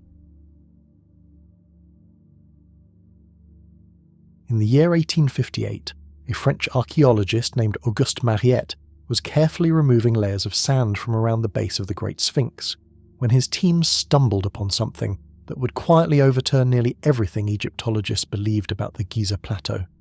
Mariette was not searching for a groundbreaking revelation that day. He was performing routine excavations, part of his methodical survey of the area, meticulously recording the small artifacts and fragments of architecture that often lay scattered around monumental structures. Among the debris, his workers uncovered a weathered, broken slab of limestone.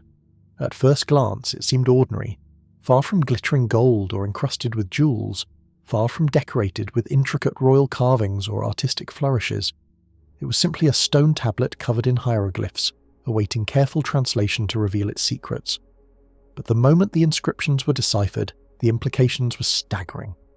The tablet, now referred to as the inventory stele, contained a message that was unmistakably clear, officially authoritative, and deeply unsettling for the established archaeological narrative. According to this ancient record, the Sphinx was not the creation of Pharaoh Khufu, the ruler traditionally credited with building the Great Pyramid and overseeing the entire Giza complex. Instead, the inscription tells a story that turns conventional history upside down. Khufu, it seems, discovered the Sphinx already half buried in sand. He did not build it. Rather, he organized its restoration and constructed nearby temples to honor its guardian presence.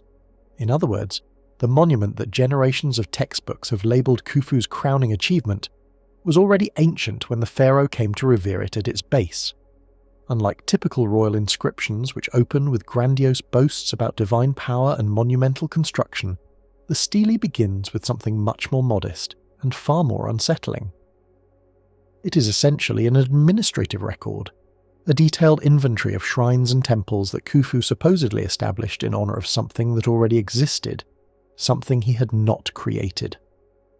The tone is respectful, almost reverent, as if the pharaoh approached the Sphinx not as a ruler commanding his creation, but as a devout observer paying homage to a sacred presence beyond his authority. The text even refers to Isis as the mistress of the pyramid, and mentions a temple that once stood beside the Sphinx, now vanished into time and sand. But perhaps the most revealing aspect of the inscription is what it does not say.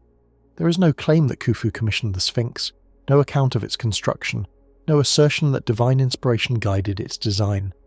Instead, the language points to restoration, maintenance, and careful preservation of a monument already ancient and already sacred. This single detail strikes at the heart of modern Egyptology. Even Khufu's own priesthood, the very people responsible for crafting royal propaganda and safeguarding the mythology of divine kingship, seem to recognize that the Sphinx was part of an older, pre-existing sacred landscape, one that predated their ruler and belonged to forces beyond his control. To fully appreciate why this changes everything, one must understand the rigid logic of Egyptian kingship and the construction of pharaonic power. Pharaohs did not simply build monuments for practical or aesthetic purposes. They immortalized themselves in stone as part of a divine system that linked their earthly rule to cosmic order. Every temple carried the name of its royal patron. Every statue and structure was positioned with precise geometry that reflected the pharaoh's relationship to specific gods. Each monument had a clearly defined owner, a date of construction, and a sacred purpose, serving as eternal proof of the ruler's connection to celestial forces.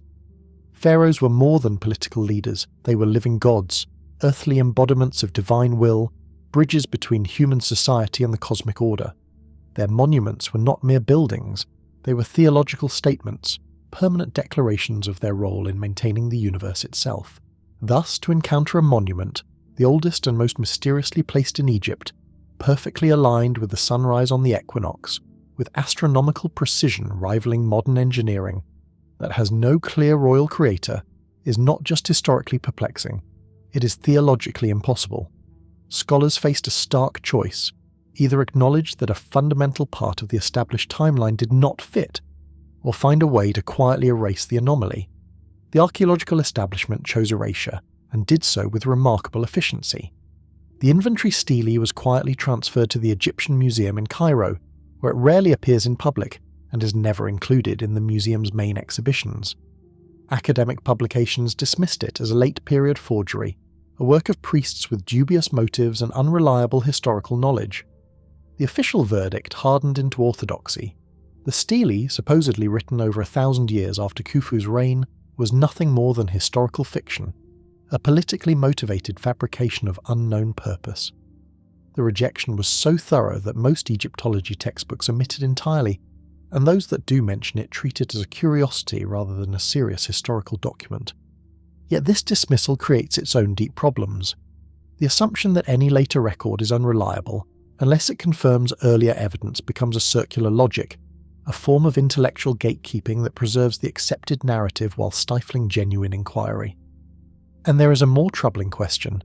Why would a priest, writing over a millennium after Khufu's death, invent a story that diminishes the achievements of a pharaoh? Egyptian tradition was obsessively focused on glorifying royal accomplishments, particularly those of foundational rulers. Inventing a narrative that humbles a mighty pharaoh would run directly against centuries of religious and political practice. The stele raises questions that still resonate today. Could the Sphinx and perhaps other monuments be older than we have been taught? Were there civilizations and knowledge far preceding the pharaohs we revere? And most importantly, how much of our history is quietly hidden in plain sight, waiting for those willing to look beyond the accepted story? Throughout ancient Egyptian history, it was incredibly common to rewrite stories about the past, to craft myths that glorified rulers and tied them to legendary achievements.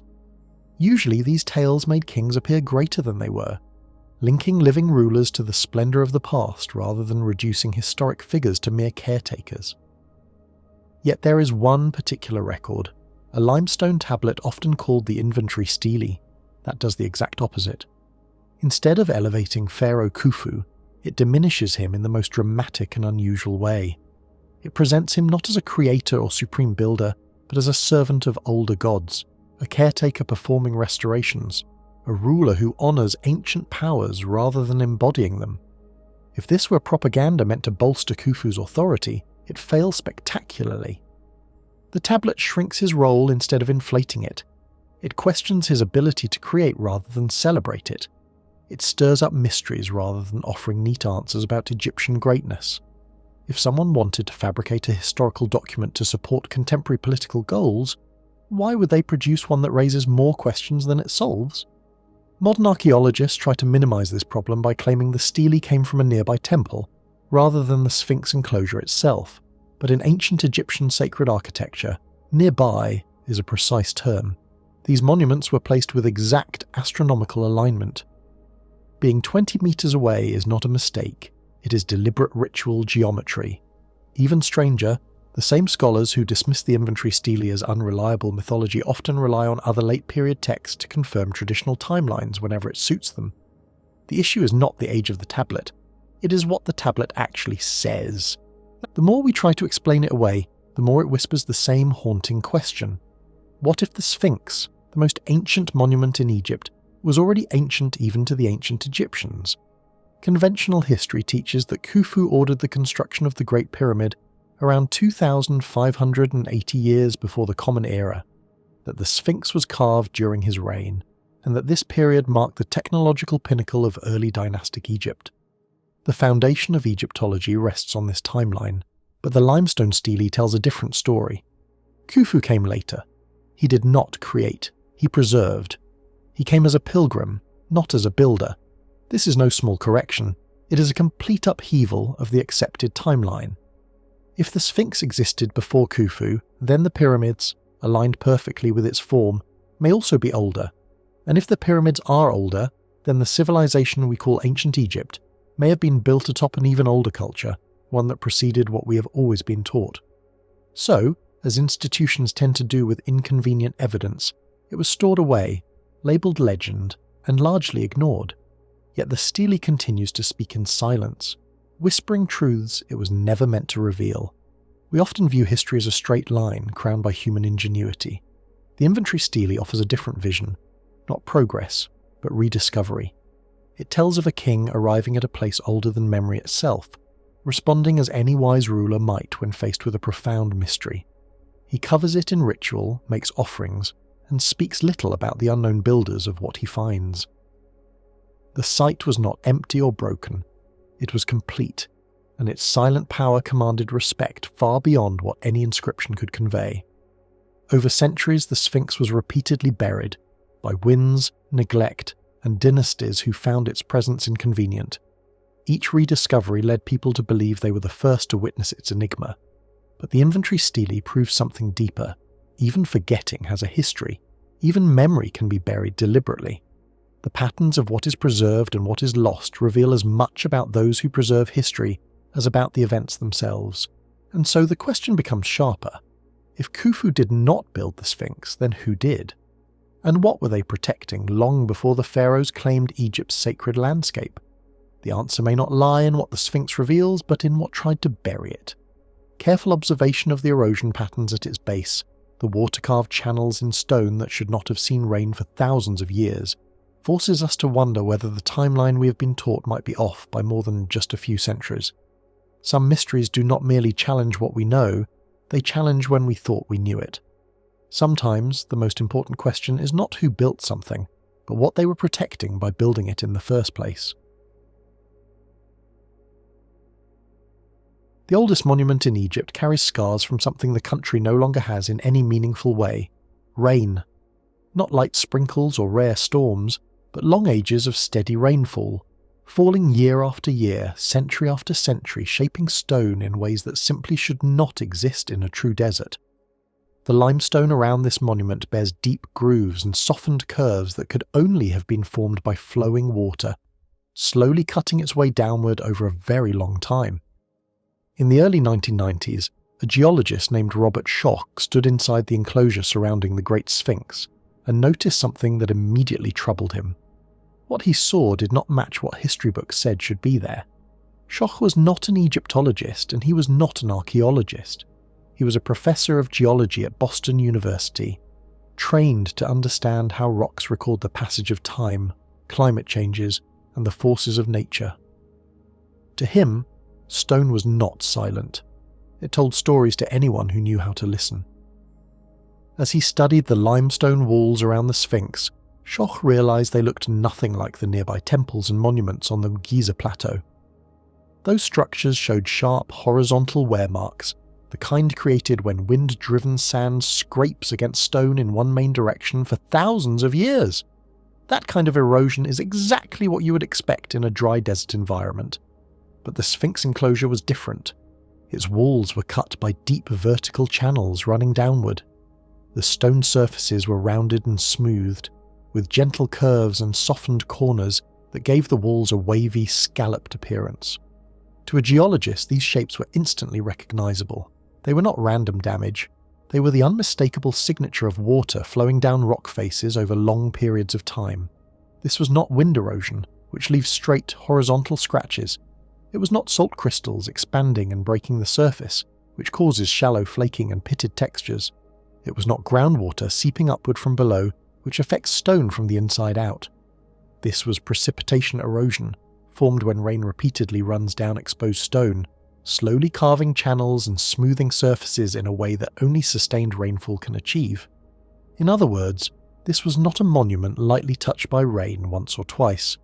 It was a monument that had been drenched again and again over centuries. And that created a serious problem for the traditional timeline of ancient Egypt, because the last time Egypt experienced rainfall on that scale was more than 7,000 years ago. Egypt was not always the dry, dusty land we know today. Long before the dynasties, during the Pre-dynastic era, North Africa was green and fertile. Vast grasslands stretched across regions that are now barren sand. Lakes dotted the landscape, rivers flowed where deserts now lie, and seasonal monsoon rains brought regular water to the land. Animals grazed freely, and human communities settled far beyond the Nile Valley. Evidence of this wetter world still exists. Rock art shows giraffes, cattle, and other wildlife that could never survive in today's Sahara. Ancient riverbeds snake beneath the sand. Archaeological sites reveal that people once lived, hunted and thrived in areas that are now completely uninhabitable. This wet phase of Africa's climate, often called the African humid period, slowly came to an end between 5,000 and 4,000 years before the Common Era. The change did not happen overnight. Over many generations, rainfall became weaker and less reliable. Vegetation began to disappear. Lakes shrank and rivers dried up. As the land changed, people gradually moved toward the Nile, the one place where water could still be counted on. Eventually, the rains stopped almost entirely. The Sahara expanded, swallowing grasslands and forcing both animals and humans into the narrow green ribbon along the Nile. That strip of fertile land would later give rise to what we know as Pharaonic Egypt. If the erosion inside the Sphinx enclosure truly dates back to that rainy era, then the implications are staggering. It would mean the Sphinx was already standing thousands of years before Khafra, before Khufu, and before the first pharaoh ever wore the crown or held the crook and flail. It would suggest that the Sphinx predates Egyptian civilization itself. This idea was impossible for mainstream Egyptology to accept. For decades, the Sphinx had been confidently dated to the reign of Pharaoh Khafra, largely because of a damaged statue fragment found nearby and the assumption that he also built the second pyramid. Yet there are no inscriptions anywhere that clearly state Khafra built the Sphinx. Still, his name, his dynasty, and his supposed architectural vision became tightly woven into the official story. If the Sphinx was not built by Khafra, and not just a little earlier but thousands of years earlier, then the entire timeline of the Old Kingdom would fall apart. The Great Pyramid builders would no longer be bold innovators. They would instead appear as inheritors, caretakers of monuments left behind by a much older and unknown civilization. The backlash from the academic establishment was swift and firm. Critics argued that the erosion had nothing to do with rain. Some claimed it was caused by salt crystals forming inside the limestone, expanding and cracking the surface as temperatures rose and fell between day and night. Others suggested that wind-driven sand could carve similar patterns if given enough time. Still others blamed groundwater rising through the rock and dissolving minerals from within. But many of these responses seemed more focused on defending the established timeline than on seriously addressing the geological evidence. Academic papers dismissing the water erosion theory often spent more effort protecting traditional dating methods than explaining the specific erosion features Schoch had identified. The debate became less about stone and climate, and more about who had the authority to challenge long-accepted conclusions. As the evidence was examined more closely, the alternative explanations began to unravel. Wind erosion creates horizontal wear, which is clearly visible on other structures at Giza, but does not match the vertical channels in the Sphinx enclosure. Salt crystallization causes surface damage, not deep flowing grooves. Groundwater moves upward, not downward, and cannot explain erosion that clearly follows the path of rainfall running over exposed walls. Geologists also noted that the worst erosion appeared on the southern and western walls of the enclosure, areas more protected from prevailing winds. This detail strongly supported the idea of water runoff from above rather than sand blasting from the side. Once again, the patterns pointed to rain, not wind, salt, or groundwater. The defensive tone of the response suggested that more than a single monument was at risk.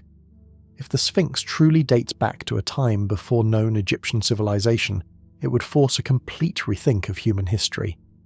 It would raise uncomfortable questions about when advanced stoneworking began, who possessed that knowledge, and how much of humanity's deep past has been forgotten. There is another serious problem with the idea that wind and salt alone caused the erosion around the Sphinx, and it becomes impossible to ignore once you look closely at the nearby temples. Right beside the Sphinx sit two major structures, the Valley Temple and the Sphinx Temple. These temples were not built from random stone brought in from far away. They were constructed using limestone blocks that were cut directly out of the Sphinx enclosure itself when the statue was first carved. In other words, the very stone that was removed to create the Sphinx's body was reused to build the temples next to it. If wind, sand, and salt were truly responsible for the deep erosion seen on the walls of the Sphinx enclosure, then the stones used in those temples should show the exact same damage. They came from the same place, they are made of the same material, and they have existed side by side for the same length of time, yet they do not look the same at all. The temple blocks are sharp, clean, and clearly defined. Their edges are straight and angular, not rounded or softened. They look exactly like stone that has spent its entire life in a dry desert environment. Only the walls of the original Sphinx excavation show heavy rounding and smooth flowing erosion. These surfaces look as if they were shaped by water over a long period of time, not by wind. This strongly suggests that part of the site was exposed to a much wetter climate long before the temples were built. The simplest explanation is also the most disruptive one. The Sphinx was already there before the temples were constructed around it. And if the Sphinx existed before those temples, then it must also be older than the pharaohs who are traditionally said to have built them. That single conclusion shakes the entire accepted timeline of ancient Egypt. The way the Sphinx was built adds another clue that has been hiding in plain sight all along. The Sphinx was not carved from a large stone block that was cut elsewhere and dragged into place. Instead, it was carved directly out of the living bedrock. The builders dug downward into the ground, carefully cutting away enormous amounts of stone until the body of the Sphinx slowly emerged from the earth itself. To do this, they had to remove well over 1,000 tons of limestone. Those massive stone blocks were not wasted. They were stacked nearby and used to construct the surrounding temples, creating a single integrated complex. This was not simple stone carving. It was a massive reshaping of the landscape. It required long-term planning, skilled engineers, advanced tools, and the coordination of hundreds of workers over many years. These builders did not merely place a monument on the land.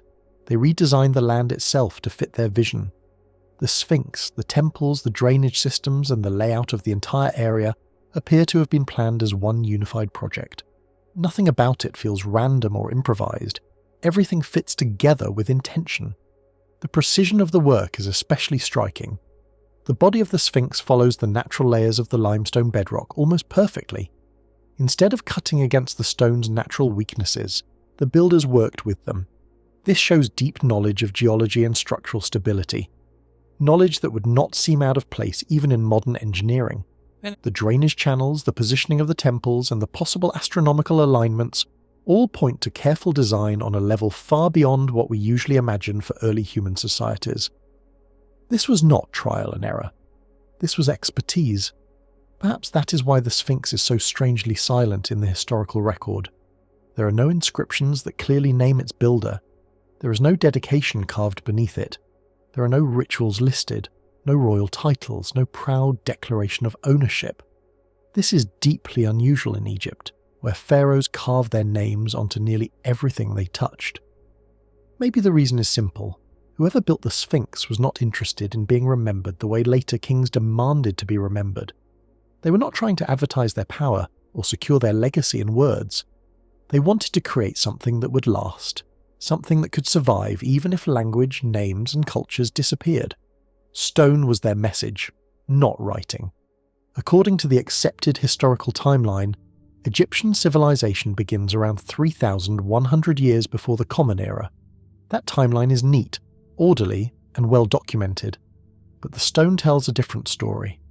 It tells a story with no writing, no kings' names, and no carved histories. Only patterns of erosion remain, quietly hinting at a time before recorded history, when the climate was wetter, when the builders were different, and when monumental architecture may have served purposes we no longer understand. To accept the Sphinx as a pre-dynastic monument would mean admitting that advanced tools, complex planning, and large-scale organization existed thousands of years earlier than our current models allow. It would mean acknowledging that there was a chapter before the first chapter, a lost civilization whose achievements were so great that only stone could preserve them. And perhaps the most unsettling idea of all is this, that such a vast and sophisticated achievement could exist right beside the most famous monuments on Earth and yet remain completely anonymous. Not forgotten by accident, but intentionally left unnamed. Hidden beneath assumptions, overlooked by tradition, and waiting patiently for someone to notice what the rain carved into the stone long ago. The implications reach far beyond archaeology. If the Sphinx truly comes from a time before dynastic Egypt, then human capability itself must be reconsidered.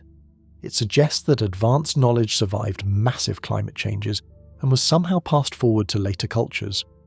It raises the possibility that other incredible achievements from these forgotten periods are still out there, standing in plain sight, waiting for the right questions to be asked and the right eyes to finally see them. Every tomb across ancient Egypt speaks. The walls are alive with words and images. Hieroglyphs flow across stone like frozen voices, telling the story of the person buried there. They explain who the dead were, what they did in life, and where they must go after death. Gods are called by name. Spells are written out in full. Paths through the afterlife are carefully drawn. These tombs were not just graves. They were instruction books for eternity, carved into rock and painted in bright colours meant to last forever. To the ancient Egyptians, a tomb was a conversation with the universe. a way to make sure the soul was never forgotten and never lost. And yet, the most famous tomb in all of Egypt does not speak at all. The Great Pyramid of Giza stands in total contrast to everything else. Inside it, there are no hieroglyphs, no prayers, no painted gods, no scenes of judgment, rebirth, or resurrection, no spells to protect the dead, no maps to guide a soul through the darkness of the underworld. There is only stone and silence, a silence so deep and complete that it almost feels intentional, as if the absence itself is trying to say something. It may be the loudest silence Egypt ever created.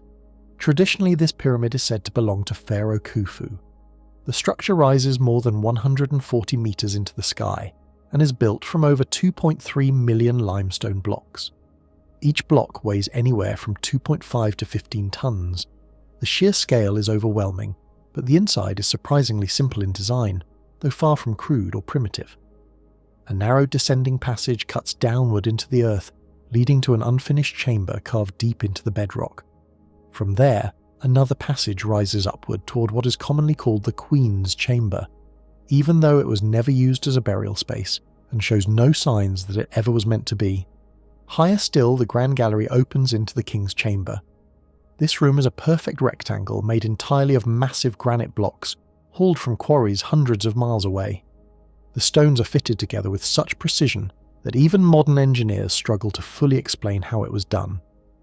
At the centre of the room sits a single open stone box, often called a sarcophagus, yet it has no lid and no decoration of any kind.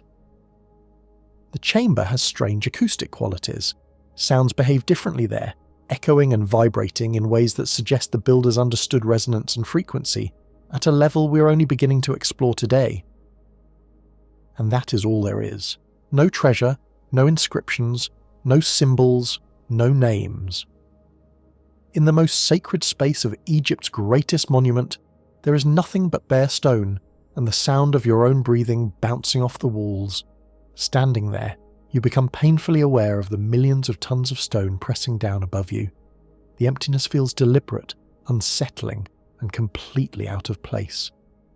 This absence is not normal by any measure of Egyptian burial tradition. For the ancient Egyptians, to be remembered was to live forever. Forgetting was a second death. Because of this, they covered nearly everything with names and words.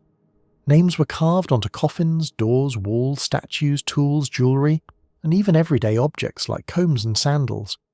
A tomb was not simply a place to store a body. It was meant to speak across eternity, to announce the identity of the dead to the gods, and to guide the soul safely through the dangers of the next world.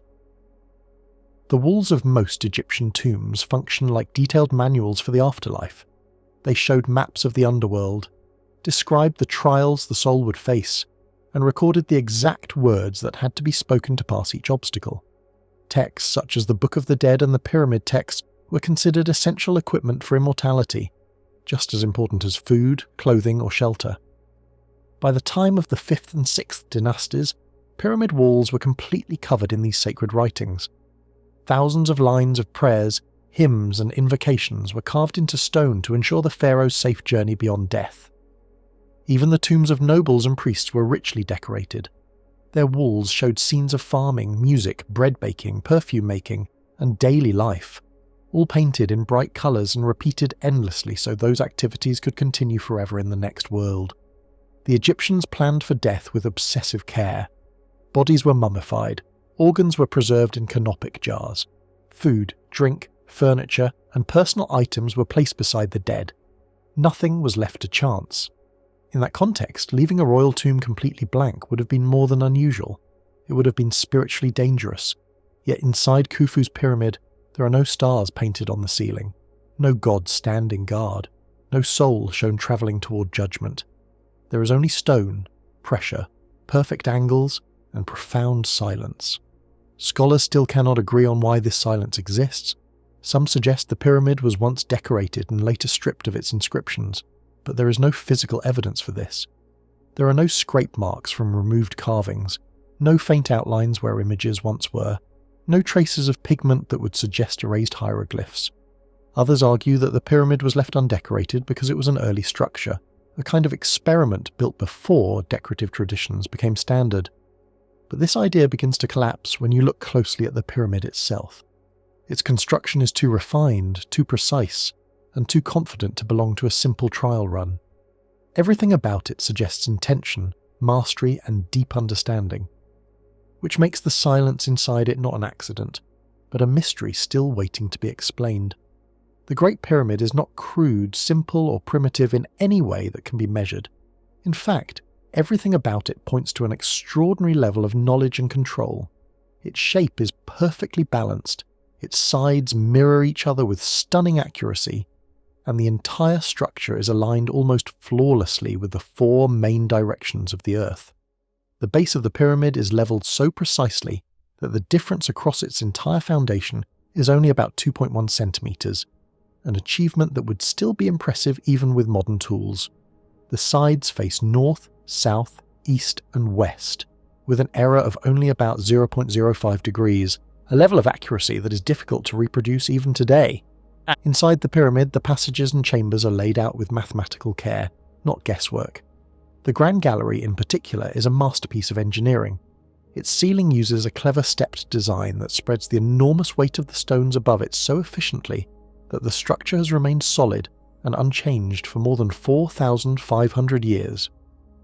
The narrow shafts that run from the inner chambers to the outside are cut at exact angles, suggesting that the builders were not only skilled engineers, but also deeply familiar with the sky, stars, and precise measurement. When we look at later pyramids, the story changes. They are smaller, weaker, and often badly damaged. Many of them collapsed while they were still being built, or shortly after they were finished. The pyramid at Meidum, built for Pharaoh Honi, partially fell apart and now looks more like a broken tower than a true pyramid. The bent pyramid of Sunfuru tells a similar story, as its builders were forced to suddenly change the angle halfway through construction because the original design was too steep and the structure was close to failing. Rather than being the result of trial and error, the Great Pyramid appears to be the high point of pyramid building, a structure that arrives fully developed and is never truly matched again. This makes the idea that it was left plain and undecorated because it was primitive very hard to accept. A civilization capable of producing such exact geometry and flawless construction would have had no trouble carving texts and images into the stone if they wanted to. So the question becomes not why they could not decorate it, but why they chose not to. The name of Khufu appears only once in the entire monument, and even then it is hidden. It is a small red ink marking painted on a beam in a sealed space above the king's chamber, a place no one was meant to see. This marking was discovered in the year 1837 by Colonel Howard Vyse. Some researchers have questioned whether it is genuine, pointing out that Vyse was under intense pressure to prove the pyramid belonged to Khufu and had access to examples showing exactly how the king's name should be written. But even if the marking is real, a name casually written on a hidden beam is not a bold claim of ownership. It is not a proclamation or a dedication. It feels more like a passing note, a faint trace rather than a statement meant to last forever. If this truly was Khufu's tomb, it is strange that he did not make that fact clear. Other pharaohs covered their monuments with their names, titles, prayers, and stories. They carved their identities into stone wherever they could, leaving no doubt about who they were or what they believed about their divine power. Khufu, according to historical records, was not a modest or quiet ruler. So why does the greatest monument ever attributed to him say almost nothing about him at all? Because of this silence, some researchers have suggested that the Great Pyramid was never meant to be a tomb. No body was found inside it. There was no burial equipment, no treasures, no inscriptions describing the journey to the afterlife, and no lid for the stone box in the king's chamber. There is only a smooth granite container, empty and cold, which does not look like it was designed to receive a corpse in the traditional way. This has led to ideas that the pyramid may have served a completely different purpose, perhaps connected to sound, vibration, energy, or alignment with celestial cycles that we still do not fully understand. These ideas are not dismissed outright, even by mainstream scholars, many of whom openly admit that the true function of the Great Pyramid remains uncertain. Its extreme precision, perfect orientation, and unusual internal layout do not fit neatly into simple religious explanations. When you combine the lack of clear burial evidence with the obvious technological sophistication of the structure, it becomes difficult to see it as just another royal grave. The pyramid's silence feels intentional, not accidental. It offers no explanations, no prayers, no instructions, only its presence. Perhaps that silence is the message itself. Instead of telling us what to think, it invites us to stand before it and experience it. Maybe it was not built for the people of ancient Egypt, or even for the gods they worshipped along the Nile. Maybe it was built for time itself, designed to survive the rise and fall of civilizations and to confront future visitors with questions rather than answers. We often like to believe that the past is fully mapped and understood, neatly arranged into dynasties, dates, and discoveries. But the Great Pyramid refuses to fit into that story. It does not speak the language of history. It gives us no labels, no clear purpose, only angles, mass, proportion, and an enduring mystery that continues to challenge our assumptions about what ancient people were capable of. When people stand inside the king's chamber today, many report a strange feeling. The silence feels heavy, almost solid. The granite walls absorb sound so completely that whispers seem to vanish into the stone. The shape of the chamber subtly distorts perception, making space feel unfamiliar and difficult to judge.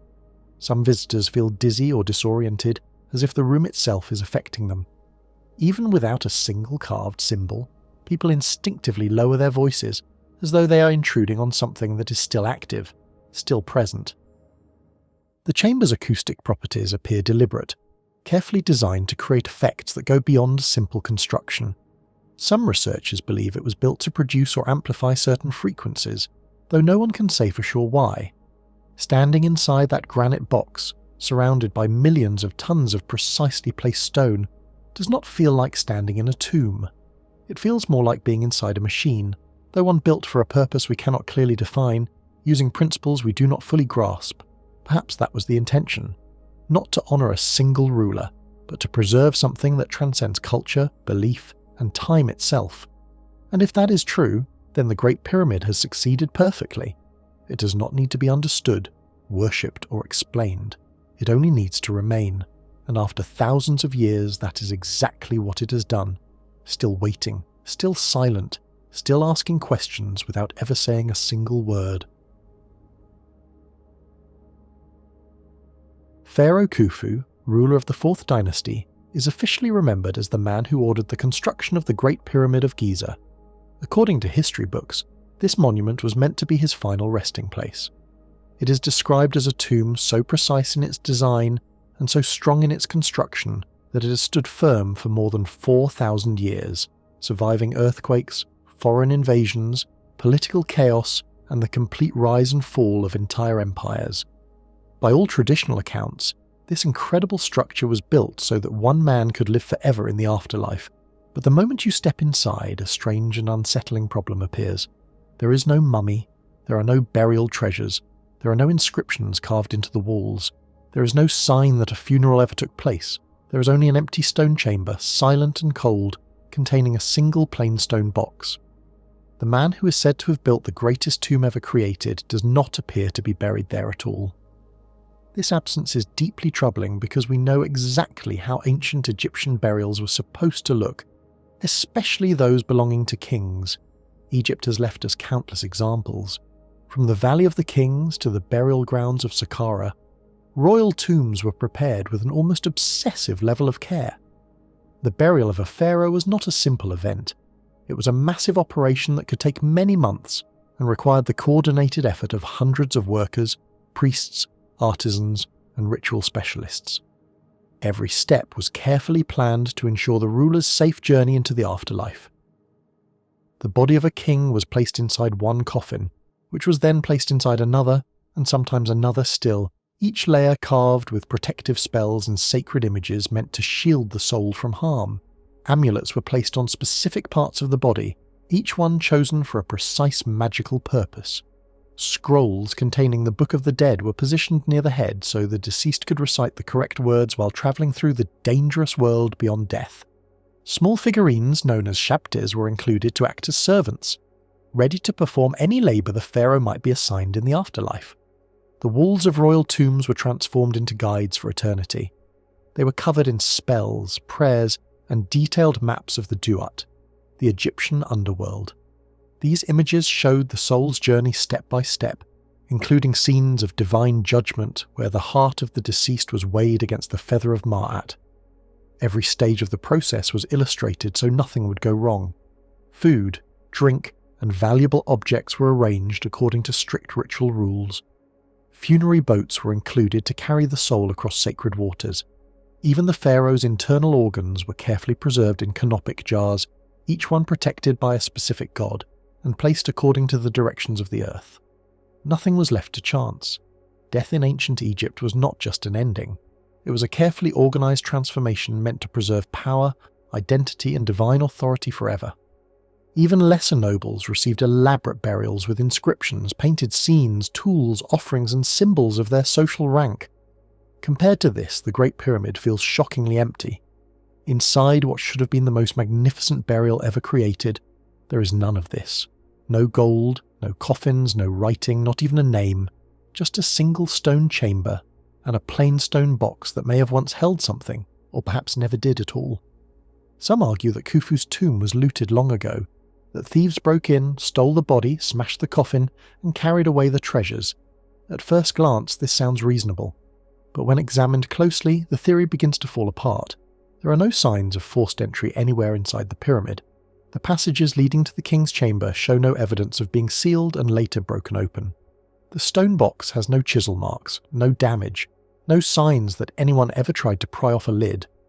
There are no broken ritual objects scattered across the floor, no fragments of jars, no remains of wooden furniture. There is no soot on the walls from torches that would have been needed to light the dark corridors during a robbery. There are no collapsed tunnels, no abandoned tools, no signs of rushed digging. Most striking of all, the stone box itself is completely plain. It has no lid, no carvings, no decoration of any kind. It looks nothing like the richly decorated coffins used by other pharaohs, which were often covered in gold and filled with protective spells. This is simply a perfectly cut stone rectangle, precise and lifeless. To believe that it once held a king, one must believe that every trace of him was removed so completely that not even dust was left behind. Not a single bone fragment, not a scrap of linen, not a trace of the oils and resins used in mummification. That level of thoroughness does not match how tomb robbing actually worked in ancient Egypt. Thieves were interested in speed and value, not in erasing history. They grabbed what was valuable and fled. They did not carefully clean chambers until every piece of evidence vanished. Because of this, some scholars suggest a different explanation. They propose that Khufu may have been buried elsewhere. Perhaps the Great Pyramid was a symbolic tomb, a monument meant to honour him spiritually while his real body was placed in another hidden location. Others believe that a secret burial chamber still lies undiscovered somewhere deep within or beneath the pyramid, waiting for future explorers to find it. Yet despite more than a century of intense exploration using increasingly advanced technology, no such chamber has ever been found. No hidden tunnel, no secret stairway, no inscription pointing the way. Ground-penetrating radar has mapped the pyramid in extraordinary detail. Seismic surveys have revealed no concealed spaces. Electromagnetic scans have found no hidden passages. Archaeologists have measured every angle, examined every stone, and investigated every anomaly in the structure. In the year 2017, scientists made a startling discovery deep inside the Great Pyramid. Using special instruments that detect cosmic rays, tiny particles that constantly rain down from space, researchers found a large hidden space sitting above the Grand Gallery. This announcement sent waves of excitement through the world of Egyptology. Headlines spread quickly, theories exploded, and expectations ran high. Yet, despite all that excitement, one simple truth remains. No one knows what is inside that space. It is completely sealed, never opened, never entered, and still beyond our reach. The void could be many things. It might hold burial objects, sacred items, or objects meant only for a king. Or it could be nothing more than an empty space, carefully designed to reduce the crushing weight pressing down on the Grand Gallery below. It could be a room filled with something extraordinary, or it could be a hollow gap in the stone, an emptiness hidden above another emptiness. Silence layered upon silence. Instead of answering old questions, this discovery only deepened the mystery. The pyramid once again gave us more questions than solutions. Nearby, smaller pyramids stand close to the Great Pyramid, and they tell a very different story. These satellite pyramids offer sharp contrast to the main structure. One of them contained the remains of a woman believed to be either Khufu's mother, Hetepheres, or possibly one of his wives. Her burial was unmistakably royal. Inside were gold jewellery, beautifully crafted furniture, and canopic jars holding preserved organs. Everything expected in a proper Egyptian burial was present. Another smaller pyramid may have belonged to one of Khufu's daughters. Some of the others are empty today, but their design clearly shows they were meant to hold burials. They were planned with care, purpose, and ritual in mind, and yet none of these smaller pyramids carry Khufu's name. None of them contain any trace of his body. What they do show, very clearly, is that during Khufu's reign, the knowledge and materials for royal burial already existed. The priests understood the religious rituals, the artisans knew how to craft sacred objects, the builders knew how to prepare tombs for eternity. Everything required for a proper pharaoh's burial was available. Nothing was missing except Khufu himself. We do have evidence that Khufu was real. We have statues of him, small and rare, scattered across museums around the world. We have administrative records from his reign, including the diary of an official named Meera, who described transporting limestone blocks to the pyramid's construction site. We even have graffiti scratched onto stone blocks by the workers who quarried and moved the stones. These casual markings offer brief, human glimpses into the daily lives of the labourers who built the pyramid. Their voices survived, their marks endured. But the king they served did not leave behind a tomb. This makes Khufu unique among the pharaohs. Almost every ruler of the Old Kingdom has a burial place. Some are damaged, some were looted, some are incomplete or poorly preserved, but they exist. They can be traced. Khufu, the most powerful builder of them all, the king who commanded the resources to create the most impressive monument in human history, completely disappears when it comes to his own death. There is no confirmed mummy, no confirmed tomb, no inscription inside the Great Pyramid that directly says it belongs to him. So the question grows heavier with every passing year. If the Great Pyramid was not his tomb, then what was it? Why build something so enormous, so precise, so carefully aligned, only to never use it for its supposed purpose? Why would a king invest decades of labour, organisation, and authority into a structure that preserved no memory of his body, his spirit, or even his name, unless it was never meant to be a tomb at all? Perhaps the word tomb was simply a convenient label, used because no other explanation felt safe or comfortable. The problem is not only the missing body, the deeper problem is the missing purpose. The Great Pyramid does not behave like any known funerary structure. It does not follow ritual design seen elsewhere. It contains no offerings, no carved prayers, no images of gods, no clear maps of the afterlife. Instead, it is dominated by geometry, mass, alignment, and precision. Time itself seems locked into its stone. It feels less like a grave and more like something else entirely. This raises an unsettling thought. Did we call it tomb simply to avoid asking harder questions? Have we repeated that word for so long that it stopped being examined, saying it again and again like a spell, hoping repetition would make it true? But there is a difference between a monument built for death and a structure that seems to refuse decay altogether. Maybe the Great Pyramid was never meant to bury a king. Maybe it was meant to bury a question, to anchor something so vast and undeniable into the landscape that no one would dare ask why it was built or where the king truly went, because the truth is uncomfortable. We do not know where Khufu is. We do not know where he was buried. We do not even have direct proof that the pyramid we call his was ever meant to hold him. All we really have is an assumption, a stone box, and a story built around both. But what if the pyramid was never designed to hold a body? What if it was meant to hold time itself, or alignment, or preservation, or something else entirely? Something meant to endure long after Khufu was gone. Something not even about him at all. That possibility opens the most disturbing questions of all. If the Great Pyramid does not serve any known Egyptian religious purpose, if it was built with methods that seem designed to hide its true function even from the workers who built it, then what was it really for? Its mathematical precision, its alignment with the heavens, its strange acoustic behaviour, its resistance to earthquakes and natural disasters all suggest a purpose beyond burial. It was built to last not just for a king's afterlife, but for time on a geological scale. It was meant to survive the fall of kingdoms, the collapse of civilizations, and the forgetting of history itself.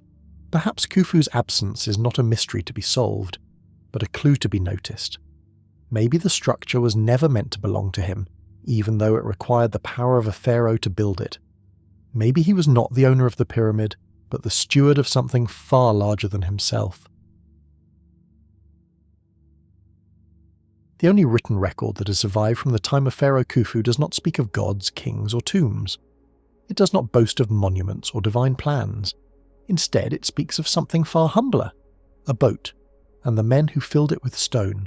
In the year 2013, a team of French and Egyptian archaeologists made a discovery on the shores of the Red Sea, at a place called Wadi al-Jaf, a discovery that would provide the closest thing we have to a contemporary record of Khufu's reign. The location itself is remarkable. Wadi al-Jaf is a remote harbour installation, abandoned for over 4,000 years and preserved almost perfectly by the dry desert climate, a preservation that would have been impossible in the humid lands along the Nile.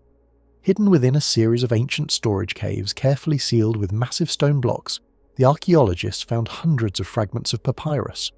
Some were brittle, some blank, but one scroll immediately drew attention, not just because of its state, which was astonishingly intact, but because of its content. This scroll was a diary, the personal log of a man named Meera, a low to mid-ranking official whose role was not to rule, design, or build grand monuments. His task was to manage one of the most complex transportation operations in the ancient world. These papyri are the oldest known documents written on papyrus in Egypt, dating to the 27th year of Khufu's reign.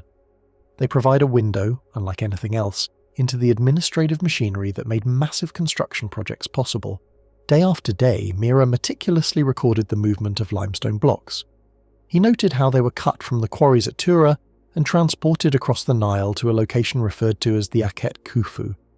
The phrase is usually translated as the horizon of Khufu, and most scholars assume it refers to the Great Pyramid, yet Meera never actually describes construction, design, or the purpose of the stone. His diary is practical, precise, and, given the scale of what he is documenting, remarkably dull. He writes of limestone types using technical terms that reveal a sophisticated understanding of material properties. He details how blocks were loaded onto boats, describing the specific techniques for balancing their weight. He notes where shipments docked, which officials signed off, and who received the materials. His logs mention ramps, crews, supervisors, and work rotations. They describe the coordination of multiple teams, the management of seasonal labour, and the complicated logistics of moving tons of stone across water. It is bureaucratic language, the voice of a man performing his job, not composing a story for posterity. And yet, for all this detail, the pyramid itself never appears in the text. There is no description of its shape, no mention of its sacred purpose, no hint of the design or the ultimate goal. The closest Meera comes to noting purpose is the repeated reference to the destination as the horizon of Khufu, a phrase that could indicate the pyramid, or perhaps something else entirely. It is a record of movement, of logistics, of stone, not of meaning. This creates a profound irony. For decades, historians have asked where the evidence is that Khufu built the Great Pyramid. There are no inscriptions inside the pyramid, no architectural plans, no sketches, no ceremonial records. All that remains is this transport diary, found in a cave hundreds of kilometres from Giza, written by a man who may never have seen the structure he was supplying. From this single document, a chain of assumptions arose. The papyri were hailed as the smoking gun, proof that Khufu directed the construction of the Great Pyramid. The reasoning is simple. The limestone went to his horizon, the dates match, and Meera's name is associated with Khufu's projects. Case closed. But step back and consider what this actually tells us. If the Great Pyramid was the most monumental project of the era, a divine tomb built to guarantee the pharaoh's journey to eternity, why is the only surviving record from Khufu's time a shipping log? Why do we know what boat carried the stones, but not what shape they were meant to form? In a culture that recorded funerals down to the placement of each feather on a priest's headdress, the silence surrounding the pyramid is deafening. Meera's diary does not resolve the mystery, it amplifies it. We now know when and how the stones were moved, but the reason remains a mystery. There is something unsettling in the tone of the records. There is no awe, no reverence, no sense of participating in a divine enterprise. Meera is a manager, a contractor, someone signing off on shipments, noting delays and labour rotations. Nothing in his language suggests he understood the importance of what he was doing, or that he was meant to. This detachment is telling. It implies that the construction of the pyramid may not have been a unified spiritual effort for the state, but a fragmented operation, divided into compartments. Workers likely knew only their own small task. Knowledge of the whole was withheld. Such compartmentalization would have been necessary for a project of this scale, but it also hints at deliberate secrecy. Unlike other Egyptian projects, where workers understood the sacred nature of their labour, Meera's records suggest that the true purpose of the work was hidden, even from those making it possible. And that raises an extraordinary question. What kind of structure requires secrecy, even from those building it? We imagine ancient Egypt as a civilization obsessed with legacy, where every brick was laid to honour eternity, where every name was carved to echo forever. Yet Meera's diary is silent on legacy. It measures, calculates, and records movement, and then it ends. Meera never mentions gods, Khufu's divine mission, or the purpose of the stones. Only stone, only travel, only weight. When the shipment stops, so does the diary. No monument appears, no conclusion is recorded. There is no sign that Meera ever saw the result of his labour. This is not a record of creation, it is a record of distance. How far stone travelled, how far memory can fade, how far workers were kept from the vision. And perhaps that is the point. To build something vast, something meant to survive millennia, conquer disaster, and endure the rise and fall of empires, you do not need faith from your workers. You need labour, you need obedience, and you need silence, the kind that keeps people moving, carrying stone, and asking no questions. The ancient papyri reveals something deeply unsettling about the scale and intelligence behind the operation. Meera's logs paint a picture of an organisational sophistication that far surpasses what we usually imagine for construction projects in ancient times. The task of moving enormous stone blocks across the water, coordinating multiple teams working at different sites, keeping supplies flowing through changing seasons, and managing intricate transportation networks required planning and administration that could rival modern project management. This was no simple endeavour. It was a highly coordinated industrial operation. The records describe multiple types of boats, specialised loading equipment, tightly synchronised work crews, carefully managed supply chains, and strict quality control systems. Officials were listed by name, each responsible for a particular part of the process, indicating a clear hierarchy with defined authority and accountability. Every detail had its person in charge, yet, despite the precision, no one recorded the ultimate purpose of the project. Workers knew only their immediate tasks, supervisors knew schedules, officials knew quotas, but the grand design, the reason behind all this effort, remained hidden, carefully concealed.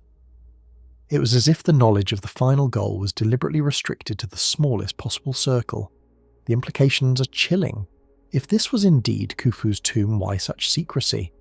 Egyptian tomb construction was typically a public communal affair. Priests, artists, and workers all contributed, motivated by the religious significance of creating a pharaoh's path to the afterlife. But Meera's diary tells a very different story. Workers were given instructions only for what they needed to do. Transporting stone was treated as routine logistics, not as a sacred duty. The ultimate purpose, the why of the work, was kept from the very people making it happen. This raises profound questions that go far beyond the act of building the pyramid. If it was not a conventional tomb, if it was not designed to serve the spiritual needs that other pyramids clearly addressed, then what was it for? And why was its true purpose considered so sensitive that even the workers could not be trusted with it? Meera's diary ends abruptly, without explaining what became of the stone once it reached its destination. He simply stops writing, as if his role in the project was over and he moved on to other work. There is no sense of closure, no celebration of achievement, no acknowledgement that he had helped create one of the greatest wonders of the world, only silence.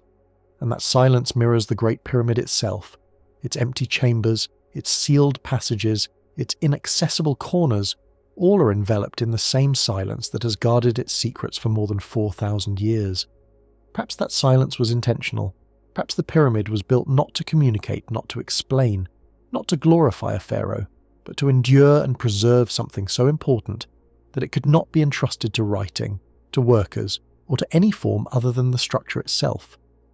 In that light, Meera's diary becomes less a record of construction and more proof of how successfully the pyramid's purpose was hidden. The most detailed account we have of activity during Khufu's reign is paradoxically the most limited and deliberately uninformative. It tells us how the pyramid was built, but not why, and perhaps that was exactly the point. Even when modern technology entered the pyramid seeking answers, it found only further mystery. A small robot ventured into the Great Pyramid, hoping to shed light on its secrets, and instead discovered a door that no one seemed ready to open. This door was not made for people. Too narrow, too precise, too deliberately hidden. It was a shaft barely 20 centimeters wide, tucked into the southern wall of the Queen's Chamber, one of the least understood rooms in the pyramid. No one knew its purpose, and no human could fit inside. For centuries, it remained ignored until 1993, when a small wheeled robot, Upuat II, meaning Opener of the Ways, named after an ancient Egyptian god, crawled inside for the first time and revealed something that defied explanation. A perfectly fitted, smooth, polished door, sealed with 2 copper pins, not handles, not hinges, just silent protrusions, deliberate and symbolic. The robot had been built by the German engineer Rudolf Gantenbrink, contracted to inspect and ventilate the pyramid's internal shafts. Most of these ducts are sloped stone channels, sealed at both ends, far too small for human passage, too angled to serve a structural purpose, and too precise to be accidental. 2 rise from the Queen's Chamber, one to the north and one to the south. For a long time, these shafts were assumed to be symbolic, perhaps for celestial alignment or ritual purposes, because they seemed to lead nowhere.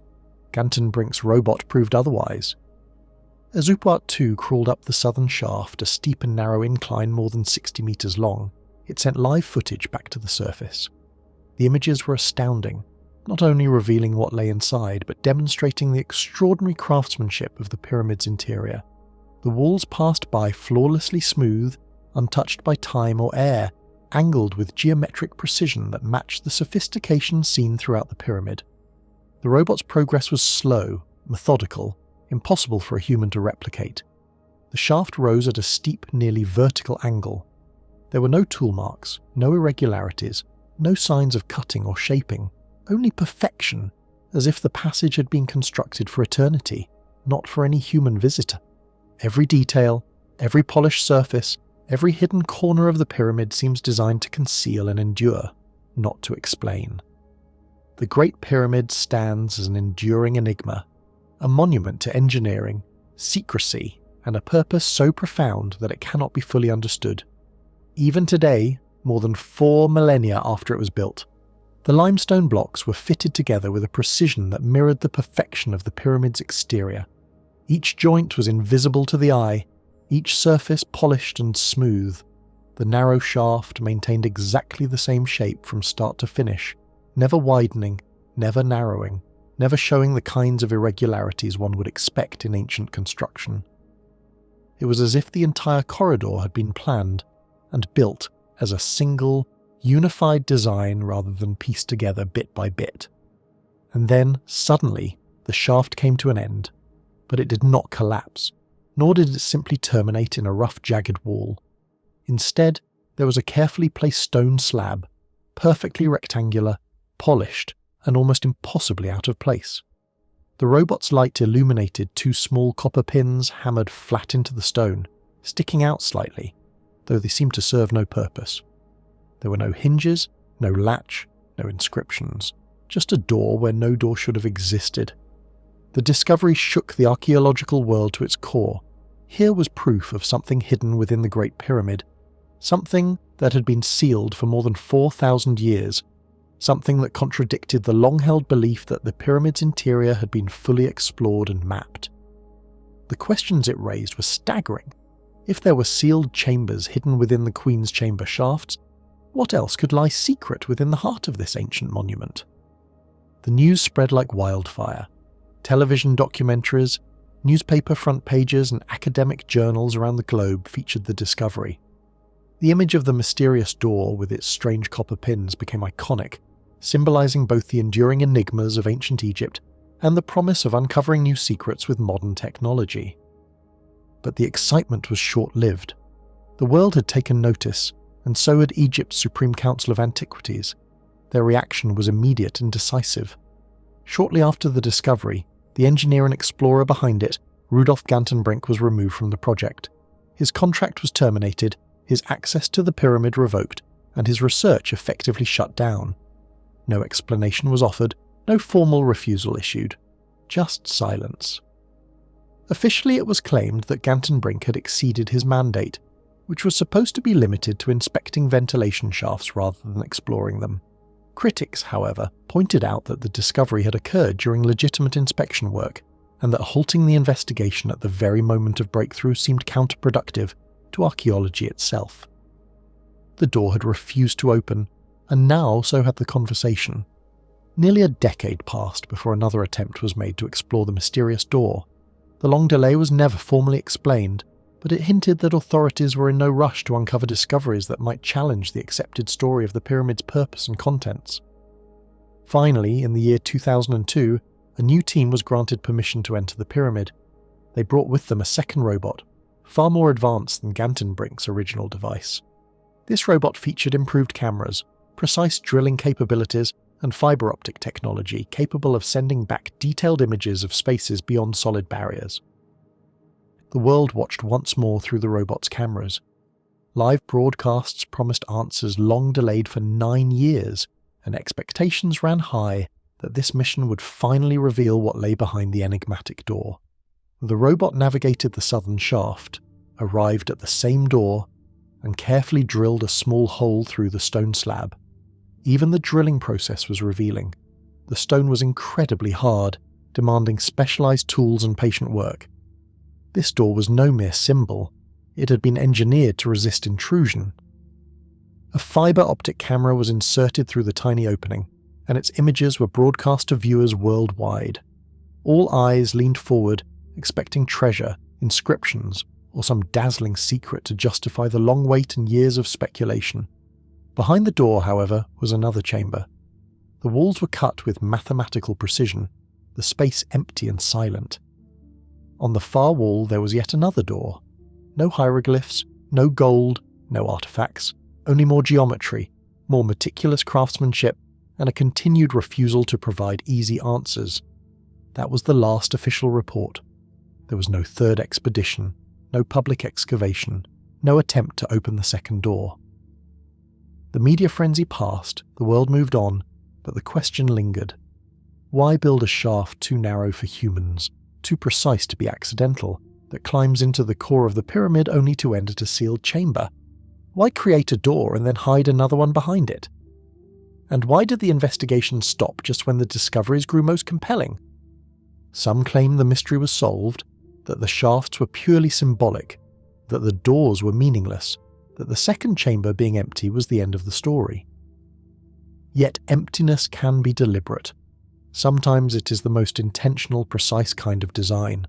A sealed door is not merely a barrier, it is a choice. Someone, thousands of years ago, carved a passage no person could traverse, polished every edge, hammered copper pins like unblinking eyes, and then placed another wall behind the first, not to confuse but to delay. Perhaps the builders never wanted the passage opened until the right moment, or the right question, or the right kind of silence arrived. We often assume that a sealed door hides treasure, but what if the treasure was never meant to be inside? What if the door itself is the answer, a device created not to be opened, but to make us wonder why it was built at all? The copper pins inside the pyramid are among the most puzzling and fascinating details because copper is not a material you would normally use in stone construction. It is entirely different from the limestone and granite around it. Their presence was clearly deliberate, chosen with care and installed with precision. Working with copper in those times would have been expensive, difficult and time-consuming, especially using the simple tools available to the ancient Egyptians. Yet it was placed there anyway. In ancient Egyptian thought, copper was more than just metal. It carried a sacred significance. It was connected to the gods, a bridge between the earth and the heavens, and a symbol of divine power. It appeared in religious objects, the regalia of kings, and sacred tools, marking it as something worthy of reverence and meaning. But these pins are not functional in any conventional sense. They do not act as hinges, handles, or structural supports. They are too small and awkwardly positioned to serve any mechanical purpose, and yet their placement is far from random. Every pin is intentional, installed with the same careful precision that defines every other part of the pyramid. Their location suggests they are markers, clues, or signs pointing towards something that cannot be accessed through ordinary exploration. They hint that the secret beyond the door is not meant to be reached with physical tools but with understanding, a comprehension of why the barrier exists at all. The engineering of the pyramid's shafts and chambers is astounding, even by the extraordinary standards of the Great Pyramid itself.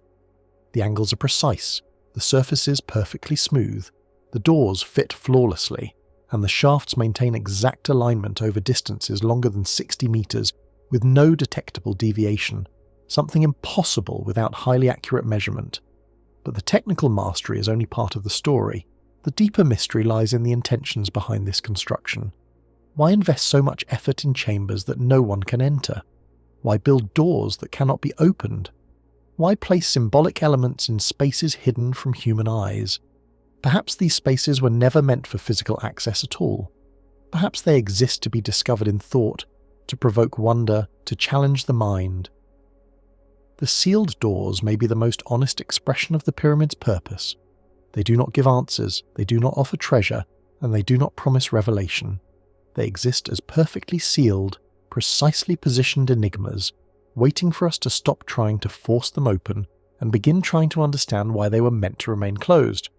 If this is the case, then the Great Pyramid was never simply a tomb, never merely a spiritual monument, and never functional in the way we usually think of function. Its purpose was philosophical, a machine for memory rather than death. It was designed to preserve questions, to compress them, to hold them in place until a moment in the distant future when someone would stop asking how it was built and start asking what it means that some things are forever inaccessible. The door that refuses to open may, in fact, be the pyramid's most honest feature. It offers no answers, no shortcuts, no final revelations. It simply exists, a perfectly silent reminder of limits and boundaries. Perhaps this is the real test encoded in its design. Not whether we can develop the technology to open every sealed chamber, but whether we can develop the wisdom to understand that some things are meant to remain closed. The copper pins, the doors, the hidden chambers, they may be teaching us that certain questions hold more value than their answers, that some mysteries only serve their purpose when left unsolved. The builders of the Great Pyramid may have understood something profound that we're only beginning to grasp, that the most significant human experiences do not come from acquiring knowledge, but from encountering the limits of knowledge, from standing before something that remains forever just beyond our reach. It was whispered about as the only text that ever described the pyramids as they existed before Egypt itself. Not before a dynasty, not before a pharaoh, but before the country, the language, and even the river took their familiar form. And yet, before anyone could truly study it, the text vanished. It was never translated, it was never copied, it was never photographed or safely stored. For only a few short weeks in the 1800s it was real. Then it burned, leaving behind nothing but rumours, fragments of memory, and a single troubling sentence passed from one person to another. The object at the centre of this story was a fragile scroll written in Coptic. Its edges were torn, its surface cracked with age, as if it had already survived more centuries than it was meant to. According to those who saw it, the scroll claimed to contain the oldest known description of the pyramids, not from the age of kings or priests, but from a time that came long before them. And then, just as suddenly as it appeared, it was gone, reduced to ash before its meaning could be captured. Like many strange and unsettling stories, this one begins quietly, with a monk. Toward the end of the 19th century, A European collector travelling through Cairo found himself in one of the city's older and more secluded monasteries. This was a time when European fascination with Egypt was at its peak. Scholars, museums, and wealthy collectors were desperate to uncover anything that could shed new light on the ancient world. Temples were being measured, tombs opened, and forgotten texts hunted with almost obsessive intensity. The monk the collector met was elderly, soft-spoken, and deeply protective of the monastery's past. He claimed to be the guardian of a small bundle of manuscripts that had been passed down within his religious order for generations. These were not ordinary church writings. They were fragments of early Christian texts from before the Islamic era, documents that had never left Egypt and had survived centuries of conquest, reform and upheaval. This alone was not unusual. For more than 1,000 years, Coptic monasteries had served as quiet vaults of history, preserving texts that might otherwise have been destroyed or forgotten. Their scribes carefully copied and recopied manuscripts, sometimes saving entire traditions from extinction. Many important early Christian and Gnostic writings survived only because of this tradition, including famous discoveries made in the 20th century. But among all the manuscripts the monk revealed, one scroll was different. It stood apart in both appearance and content. It was written partly in Sahidic Coptic, one of the main dialects of the Coptic language, but mixed with much older phrases the monk himself could not read. These strange passages did not fit neatly into any known linguistic category. That alone was unsettling, because it suggested the text had been copied from sources older than Coptic itself, possibly from a language that existed before Coptic was ever written down. What the scroll described was even more disturbing. It spoke of the land along the Nile before the river followed its present course, before the Great Bend, before the delta spread into the sea. It described a time when the landscape itself was different. It mentioned 3 immense stone beacons, not called pyramids, and not named individually, but identified by how they aligned with the land and the sky. According to the text, these structures were not tombs. They were sealed chambers of memory, created to preserve knowledge rather than bodies. When the collector asked the monk what the text truly meant, the old cleric gave only a single reply. He said they were built before language existed, before the Nile changed its path. Nothing more, no explanation, no interpretation, just that. The collector, believed by later accounts to have been either Austrian or French, purchased the scroll along with several others and brought them back to Europe. There, they were meant to be examined by specialists in ancient languages and histories. At that time, Orientalist scholarship was thriving. Universities and museums were pouring money and talent into the study of ancient civilizations. Teams of linguists, historians, and archaeologists routinely worked together to analyze important discoveries. A text like this would have drawn enormous attention. Linguists would have struggled to identify the unfamiliar phrases. Historians would have compared its claims to known records. Archaeologists would have examined whether its descriptions matched real monuments. The loss of the scroll did not destroy just a single object. It erased the chance for an entire scholarly world to examine it. Before that process could begin, disaster struck. Or at least, that is the official story. Accounts of what happened next are inconsistent in ways that raise uncomfortable questions. Some say the fire broke out in the collector's private study. Others claim it occurred in a storage archive, possibly in Vienna, possibly in Lyon. Even the location is uncertain. This lack of clarity is strange, especially for an event that destroyed valuable materials belonging to a known collector. It suggests either remarkable carelessness or a deliberate effort to blur the facts. What is known is simple. A fire occurred. The scroll was destroyed. Much of the collector's private collection vanished with it, and nothing survived. No copies, no photographs, no detailed notes. This is especially troubling because scholars of the 19th century were well aware of how fragile ancient manuscripts were. Important texts were usually copied immediately, sometimes multiple times, precisely to prevent total loss. The complete absence of any backup suggests that something went very wrong, or that someone made sure nothing remained. Only one trace of the scroll exists today. It appears in a second-hand letter, likely written by someone who had heard about the manuscript but never saw it personally.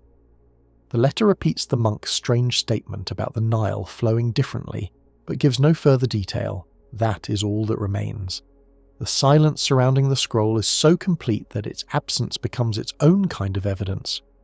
Many historians dismiss the story outright.